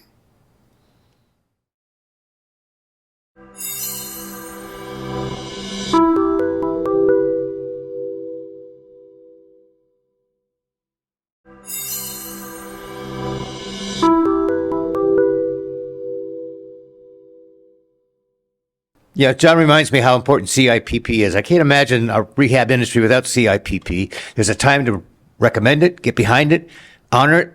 If I&I is your primary purpose, it's probably not the first and best choice. Grouting has been mentioned over and over and over again. Every presenter. And there's been, I'm saying this because I want you to know this guy's heart. I'm going to introduce to you I'm next. not going to mention grouting once. Yes, you will. No, I'm not. I swear to God, I'm not. But this guy I'm going to introduce you to here in moments, if you don't already know him, he's given years of his life, not because he had a vested interest. He just wants the right solution for the right cause. And he's a big nut about I&I. I know that. And grouting is an answer. He's not going to mention it, but he's led some research. He's led some new specifications and with a team effort, but he's done it, selfishly, unselfishly, No, you got it right the first time. because he wants all the tools at his disposal for making recommendations for his clients, because he does take care of his clients well. This is a guy that I admire. We all will. You will today as well. Say hello to Jim Shelton. Who are the municipal people here? Okay, this is for you, right? The bulk of this has nothing to do with the contractors. It's really about your programs, and primarily I'm going to talk about why they don't work, right? And why we've had so much failure. I've been in this business for almost 40 years. I've been doing this work since the 80s. I've been doing it programmatically since the early aughts. In my estimation, you're seeing maybe 1 in 20 programs that are focused on I&I in the United States that succeed even partially. Most of them are colossal failures. And what do I mean by that? Well, I mean, we've spent a lot of money and the leakage is still there. You heard a number of people echoing that theme. I see it all the time, and it's not a small amount of money. I've got 3 clients right now that have all spent more than $1 billion over their last 10-year consent decree, and they're seeing I&I reductions that are in the single digits or the teens. Very common. So if you've got a system where you've done a lot of structural rehab, but you haven't seen any change in your SSOs, you have a failed program. If your regulator hasn't gone away, if you're in your 3rd consent decree because you still haven't achieved it, you've got a failed program. Very few of the programs significantly reduce I&I. They do a tremendous job of fixing defects, but they don't make the SSOs go away. So what I want to talk about today, and I'm going to try to get through it quickly to respect your time, is what do you got to do to consistently achieve success in an I&I reduction-based program? Not an O&M-based program, not a structural program. And it comes down to these 4 things that I'm going to talk about. So let me go through the first one, defining the problem. When I used to work for DuPont back in the day, and we had hundreds of engineers, and we had a session where the boss got up and he started to describe a problem, and immediately everybody started pulling out paper and pencil and calculators. Engineers are horrible at taking the time to understand what the hell the problem is. They want to solve things, but they're not real. They want to build stuff. They want to implement stuff, but they don't really take the time to define what's actually causing this problem. And that is rampant in our business, right? Very few engineers, very few owners, quite frankly, want to spend the laborious time to figure that out.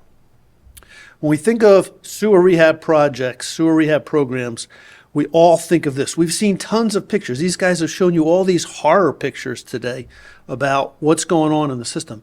And most programs are focused on this, right? We see these CCTV images.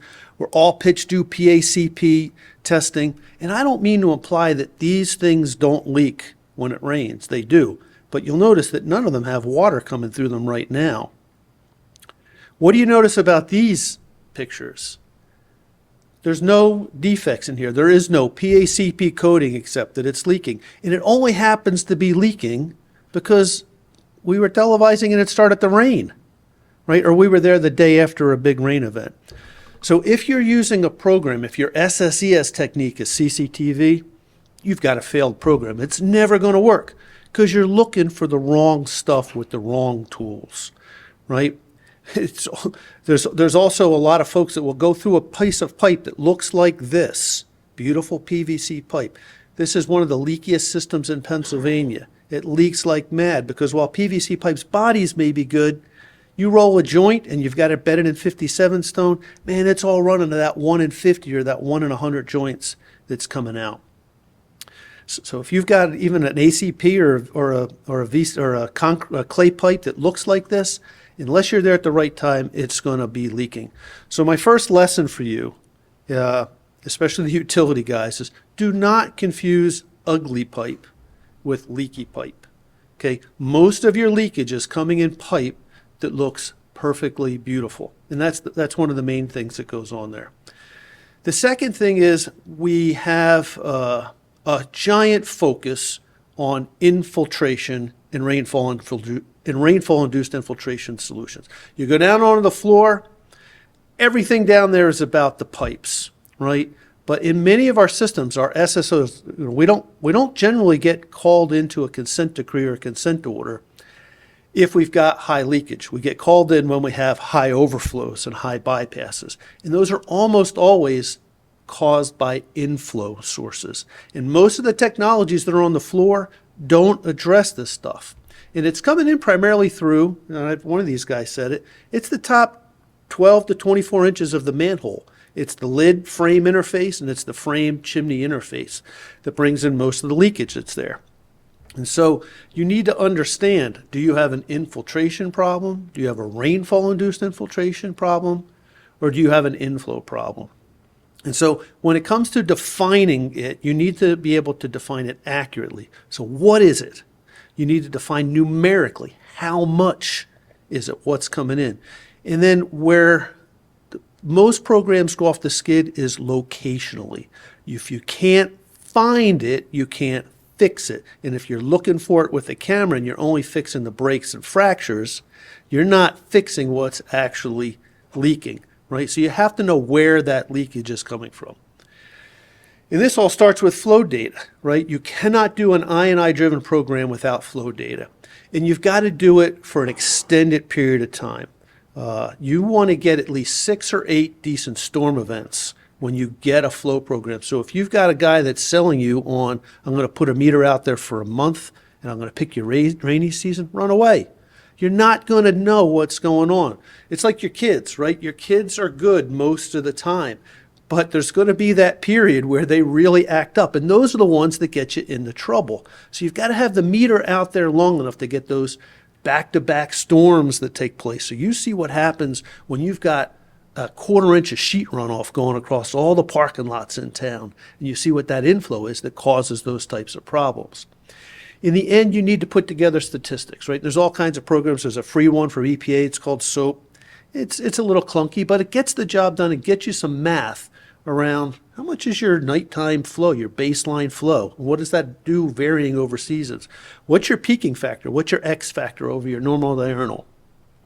How many gallons per day per EDU are you having? Right? This gives you a pretty good idea of what your metrics are. This is your numeric stuff. But it still doesn't tell you where the leakage is, because you're usually putting that meter at the bottom of a 5 or 10 or 50 mile meter basin. And none of us are rehabbing 50 miles of pipe to go and find the leak. So you've got to find where the leakage is to complete your problem definition. We've done all this work. You've spent a lot of money. You haven't even finished defining the problem yet, because now you got to do all the field work that goes with that. You want to interpret those hydrographs, or the numeric stuff that's here, wherever it went. Sorry. Those numbers that come out of your analysis are great, but you've got to look at the shape of the rainfall impacts in your basin to really understand what's going on. That interpretation of those hydrographs is the single biggest skill that's lacking in the engineering field. Your consulting engineers really need to be able to interpret that. Some of it's science and some of it's just skill. And you use that to identify what are the SSES techniques. If all you're doing is flow metering, you've only taken the first step. You've got to do that next step. Because if you can't remove it, if you can't find it, that means you've got to dial it down into the system. So where does the water come from? This isn't a complete list, but it's a pretty good list of where water comes in. But which of these provides the most leakage? Well, it depends on your system, and it depends on what's driving. And most importantly, it depends on what your particular problem is. So you may have a giant rainfall-induced infiltration problem. Most of us do. But if you're being driven by those oddball storms that are causing inflow sources coming in your manholes or your clip cleanouts, it's a different solution. So you want to do your hydrograph interpretation. If you've got a hydrograph, storm hydrograph that looks like this, where that top line is what happens when it rains and the bottom line is the normal dry weather pattern, and it goes on for days afterwards, you've got a rainfall-induced infiltration problem. Your groundwater table's coming up and it's taking a long time to go away. This is coming in through your laterals, your mains, your tap connections. But if you've got a system that looks like this, where you get the downpours and it comes up, and then it stops and it comes back down pretty quickly, you've almost got a combined sewer system. This is not a combined sewer system, this is a separate sewer system, but this is an inflow-driven system, right? And if you're spending millions of dollars chasing mainline rehabilitation, tap work, grouting, you're chasing the wrong thing. Those are all really good technologies. I don't mean to disparage them, but they don't fix the problem that needs fixing. It's an inflow problem. You need to be focused on your frames and covers, or you need to go out and find out where those landscapers ran over all the cleanouts and clipped them off and turned everybody's yard into a drain. And so you use those hydrographs to determine what are the SSES techniques that you want to use. Now these are my top 6. These are the ones that Jim likes. These are tried and true. These were in the original Construction Grants SSES program. They're the ones I used when I was a kid doing the initial work. Smoke testing is great for certain things, right? Nighttime wearing is good if you've got that first hydrograph.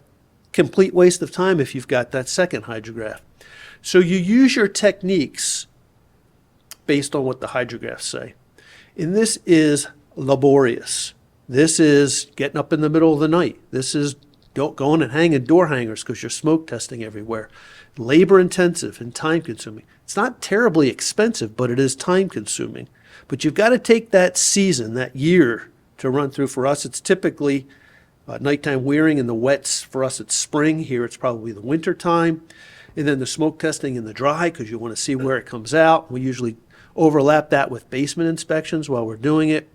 Manhole frame cover and chimney inspections, whatever makes sense. There are other techniques that are out there that are more new.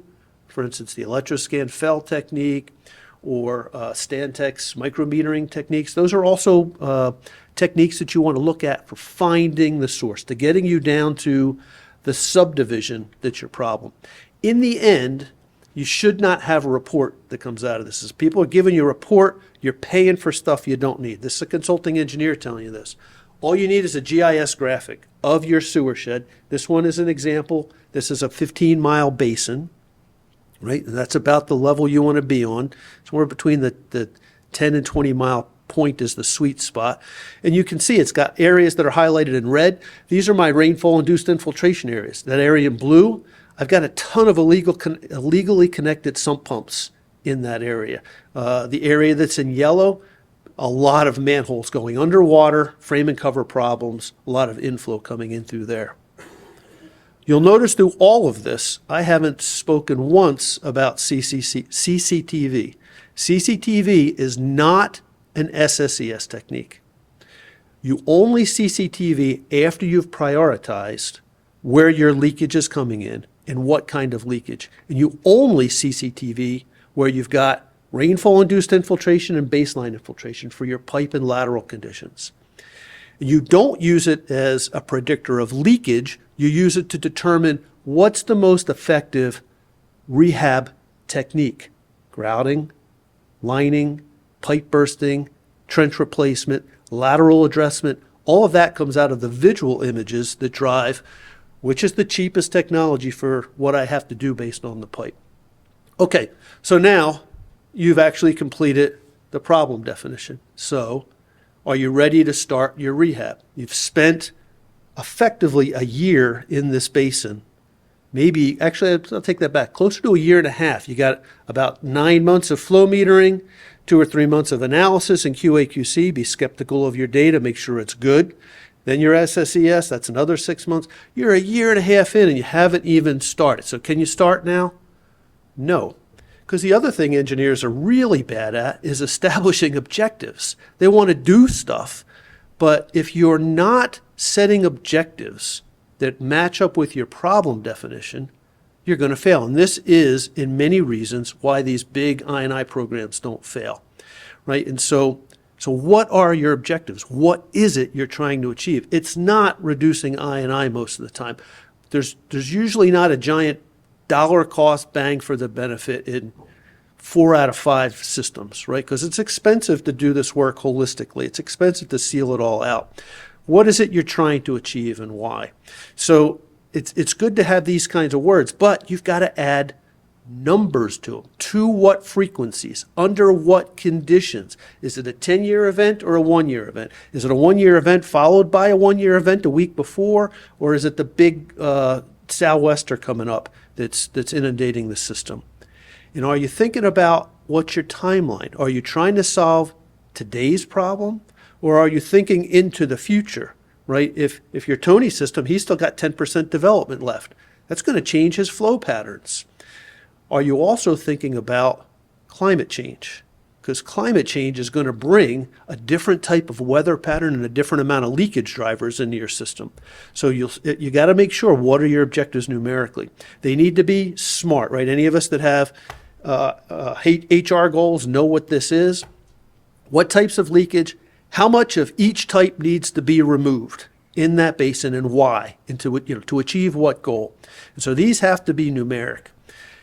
And oftentimes, to get them to that point, especially in an SSO-driven system, you got to have a model. You just have to. And that's going to cost you anywhere from $250,000 to $2 million. But the great thing is, you just did all that flow monitoring work. And it's wonderful to use that for calibrating your model. And when you saw some of the control base and stuff that Tony had, it's also a great basis for pre-rehab data sets. So your flow data that you did in year 1 is now doing double duty. If you've got a program, you need to have statements like this that are very clear mission statements or program goals. And you notice they've got key verbs in there. Your program's got to have verbs: eliminate, prevent, reduce. Those types of things need to be in there. And they should have numbers to them in conditions that are there. If you don't have them, you're not matching your problem with your goal. That same type of mentality should apply even at the project level, but even more so. I'm doing the project in this area because I need to reduce my inflow from here by 35% because that's what it takes to keep the water below the lid of the manhole or out of people's basements. If you don't have that hard goal, you don't know how hard to go at it, right? And so you're maybe doing benefit, but never actually getting there. Okay. So let's talk about some of the realities. The third piece of this, so problem definition was the first, objectives is the second. The third is recognizing some realities. So this is based on a long time doing this. So I'll share with you some of the truths around I&I removal that's out there, okay? So first, structural repair is not leakage control. Cured in place liners, completely worthless. Manhole lining, completely worthless. They're structural repairs. They're only useful when you pair them together, right? There is no single technology that does everything. Tony's program, I think, illustrates that there are different technologies that in combination can give you very good results, right? But it's not, if you're fixing a break, you're not doing I&I control. Spot repairs do nothing. If your program or your project has the words find and fix in it, your program is going to fail.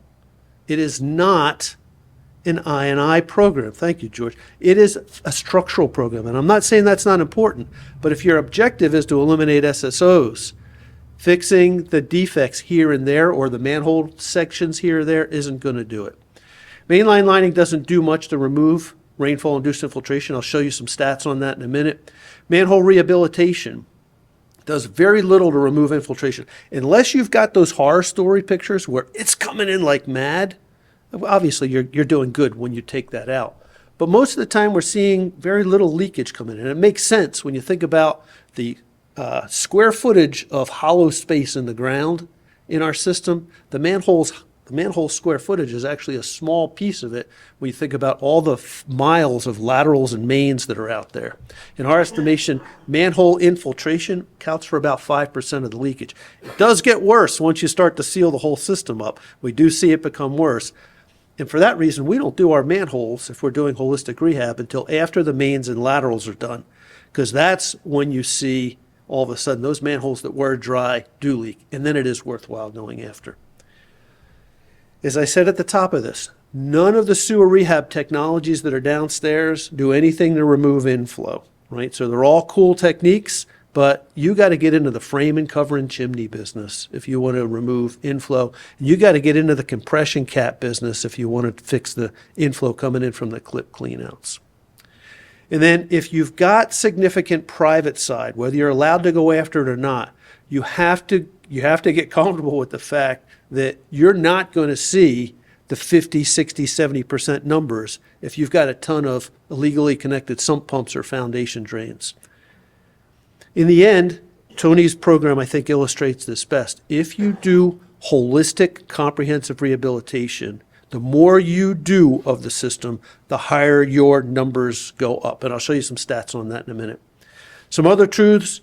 Sewer rehabilitation, if you're running a program and you're doing an optimizer program or an alternatives analysis on it, and your engineer says it's much cheaper to put an EQ tank in, or it's much cheaper to build a parallel line, push back on that. Sewer rehab is always going to be more expensive than a parallel interceptor or an EQ tank.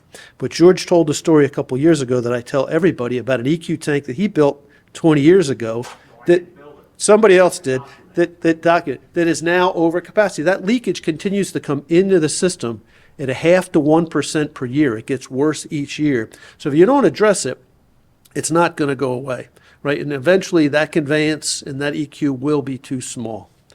It's also really important to recognize as you're doing this that sooner or later you're going to have to rehab those pipes. So if you're looking at it through just a 5-year window, yeah, an EQ tank is going to be the cheapest solution. But if you start factoring in the fact that within the next 20 or 30-year window, all those pipes and laterals are going to need to be rehabilitated, and you take advantage of doing that now, your flows start to drop, and all of a sudden you don't need to add that additional gray infrastructure. You're taking advantage of the reinvestment you need to make anyway as you go in. You do also need to recognize time-wise with your customers. Sewer rehab takes a long time. There's different components that have to be put together. Some of these techniques are slow moving. It's much easier to blow and go with a new pipe or to build an EQ tank. So you've got to politically get used to the idea that it's going to take longer. And then finally, if you're in a consent decree program or you're about to, and you're in a system that's surcharged or overflowing, you've got to get used to the idea that you are not going to win many games right out of the gate, because there's a lot, when you surcharge a line, you pressurize it. And when you pressurize it, you're pushing sewage into the ground. It's not leaking in during the peak of those storms. It's not, as you start to remove it and your pipe goes back to gravity flow, the leakage starts to have a chance to come in. So you may work for quite some time before you're actually seeing those levels drop at your interceptor and at your treatment plant. So get used to that. So you heard a lot of talk about the different techniques that are there. I'm going to give you my read on what are the right combination of techniques for removing the different types of leakage. Where should you focus your rehab dollars? So as I've said, my theme here is it depends on where your leakage is coming from and what your goals are. Do you have peak flow reduction goals or RDII volume reduction goals? Are you trying to save money through pumping, or are you just trying to get out of your consent decree for your SSOs and your basement backups? How much do you need to get out and why? So in any program, even if it's mostly infiltration based, your biggest bang for the buck is always going to come from your inflow sources. Why? Because they're inexpensive. They're hard to find. You've got to spend a lot of time really looking at these sources, but they're inexpensive, right? You can replace a frame and cover, depending on where you are, anywhere from $500 to $1,500. You compare that to the cost of lining a main, sealing the taps, and lining the laterals, it's chump change at that point. So sealing that chimney frame and cover goes a really long way. It's relatively inexpensive. If you've got manholes that are located next to retention ponds, swale, streams that go underwater, it's amazing how much comes into that. Even if you've got a gasketed bolt-down cover, you will be surprised, and I'll show you a video in a minute, of how much is coming into the system. Who here is a fan of inflow dishes? I love them. I love them. They don't work. And they don't work for a number of reasons, and they're all correctable reasons. The first, you see the picture here, they don't work because our operators hate them. Because you got to stick your hand down in there and find that damn strap to pull that thing out. And so what you end up with are pick holes. This is not somebody's BB gun. This is the operator taking this thing out with a pick hole. That's clearly not going to work.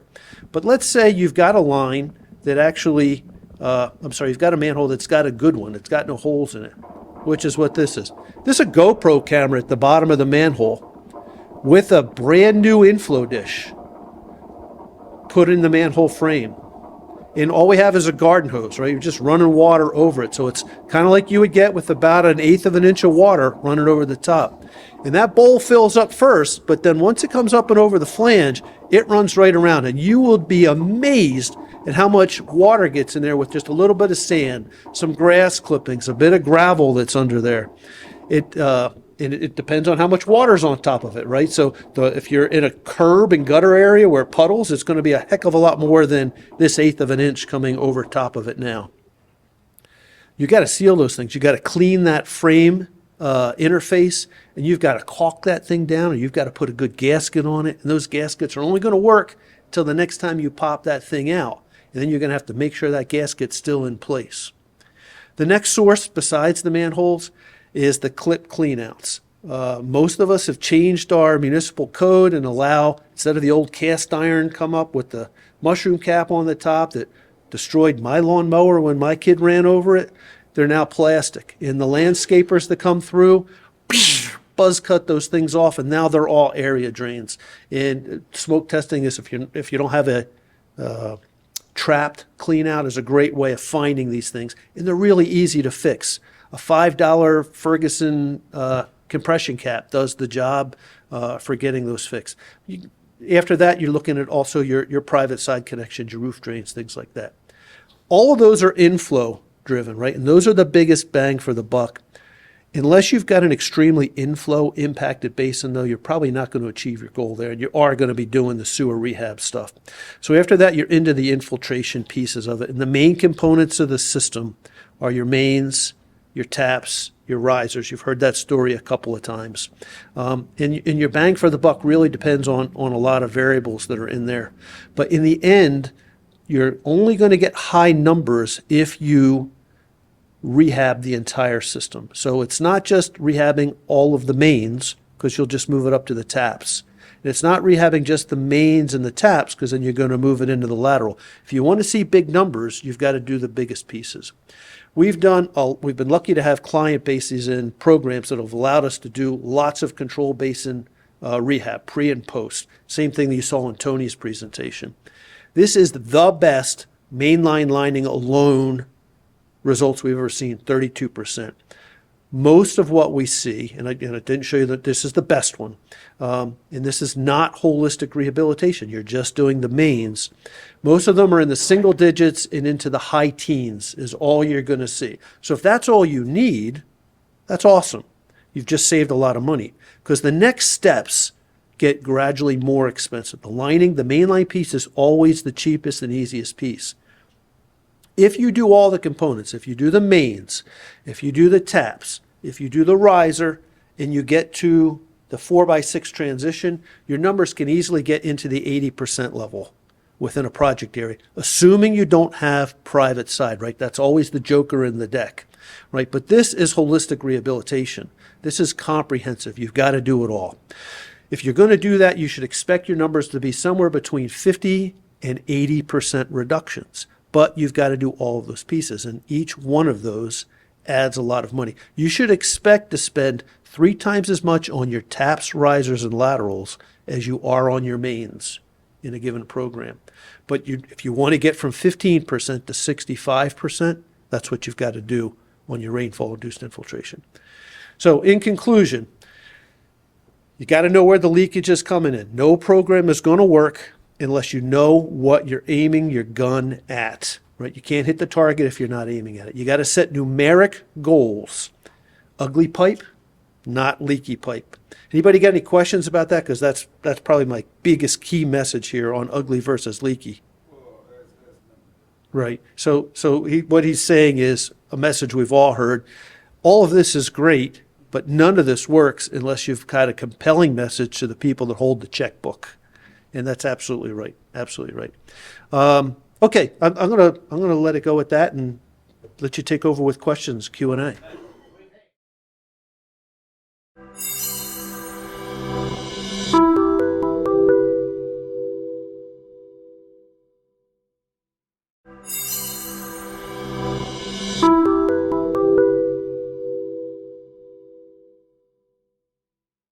This is the moment where we do some pretty interactive Q&A, but I want you to know something. Each of you now are responsible for taking what you learned here today back to your home, back to your community, back to your department.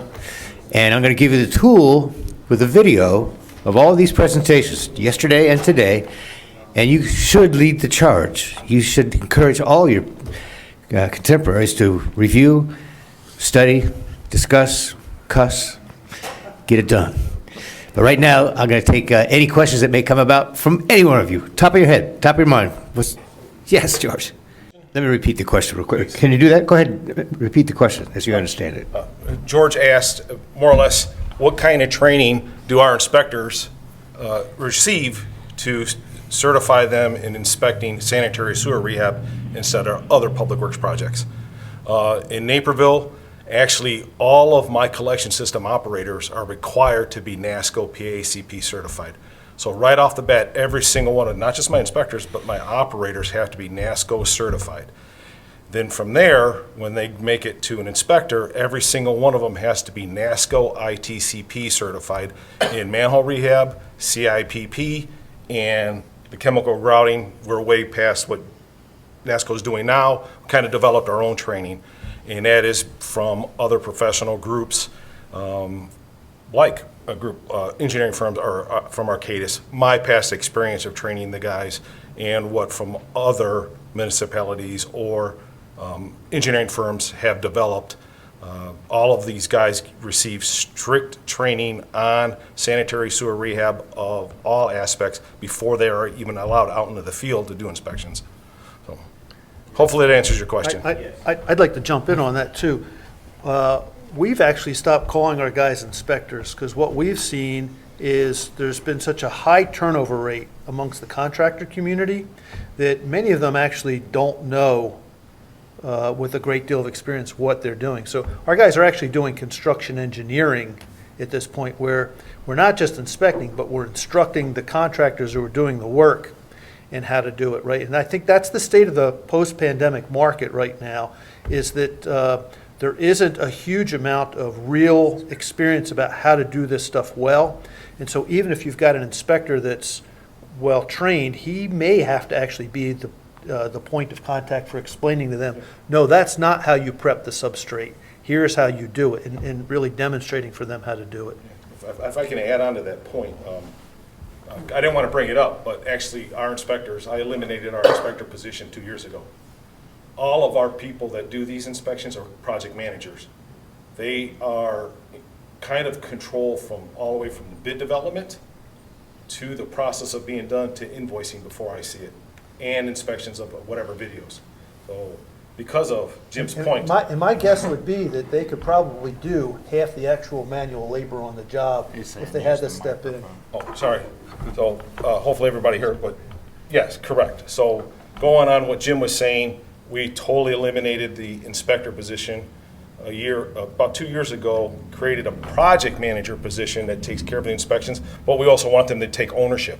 So it kind of makes them feel really good. Hey, I was part of the bid process. I'm part of the actual process, but also part of the invoicing and seeing the finished product. That's how we see we can get our people that do the inspections committed to the entire project. Can you repeat that question? Yeah, he was asking if we could elaborate on the ugly pipe versus leaky pipe. I'll try. Most programs, I'm tempted to use utilities as an example, but I'll get in trouble if I do. Their program is around, we CCTV 75 miles of pipe each year, and we've fixed all of the fractures and cracks that we found in the pipe, and we've actually dug up and repaired all the sags. We no longer have any sags that are greater than 10%. So those are the things that are PACP defect coded, which really contribute very little to the actual leakage that's coming in the system. I would say that, well, I'll give, like, got 5 programs to pull from, but I'll use Sullivan's Island as an example. It's a 15-mile system, 17-mile system, not terribly big. The pipe itself typically averaged only 1 defect, so 1 crack or 1 fracture in any given manhole-to-manhole run. And luckily, we've developed a lot of really good grouting techniques that allow us to address anything up to a break. And so, but the system itself had a 5x leakage factor, right, for days after it rained. The leakage was coming in these beautiful rifle barrel smooth 4.5-foot joint VCP pipes. And so they're pretty pipes. If you're just televising them, in many utilities, those are being NFA'd. No further action. They're fine. Yet they leak like mad. So that's what I mean by ugly versus leaky. Well said. Additional questions? Go ahead, George. That's a very good question. You restate it? And the question is, what happens with a very long monolithic spray-in-place pipe that's concrete? And I think the answer sits with that guy right there, Joe Royer. So I would say, when you're doing spray-applied linings of mortars, you have to think about, like, I think, as you said, you have to think about what problem you're trying to solve, right? If you're doing corrugated metal pipe and you've got a head wall and it's expanding and contracting, that corrugated metal storm sewer was actually never designed to be watertight to start with, because you're not really worried about those issues. You're worried about soil infiltration and losing system. So what you will see is you will see some things come and go, and you might get some centrifugal cracks that follow, but they're usually, most of them aren't leaking, most of them will heal themselves, they'll come and go, that's what you see. But you don't see that in a sewer line when you're doing that, because you don't have that same issue. It's not. It depends on the area that it's affected. It depends on the type of pipe, it depends on what problem you're trying to solve. So we often try to educate people that, look, you may see a circumferential crack here or a little bit of an issue in a corrugated metal pipe, but it's now a structural repair, and you were worried about the structural problems of your corrugated metal pipe and your storm system and what's it doing to your roads.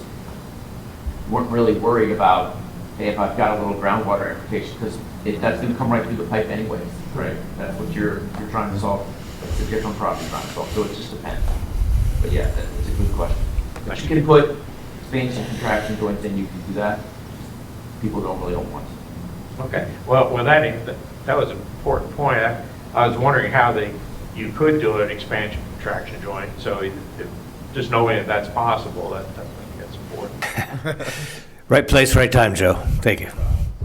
I'm going to suggest that we are way over our expected timeline. I'm going to ask each of you to think like water and act like essential, and then take what you've learned today and spread the word. And thank you for your encouragement. Thank you, gentlemen, for your enthusiasm and your beliefs. I was moved by it, as always. Thank you again.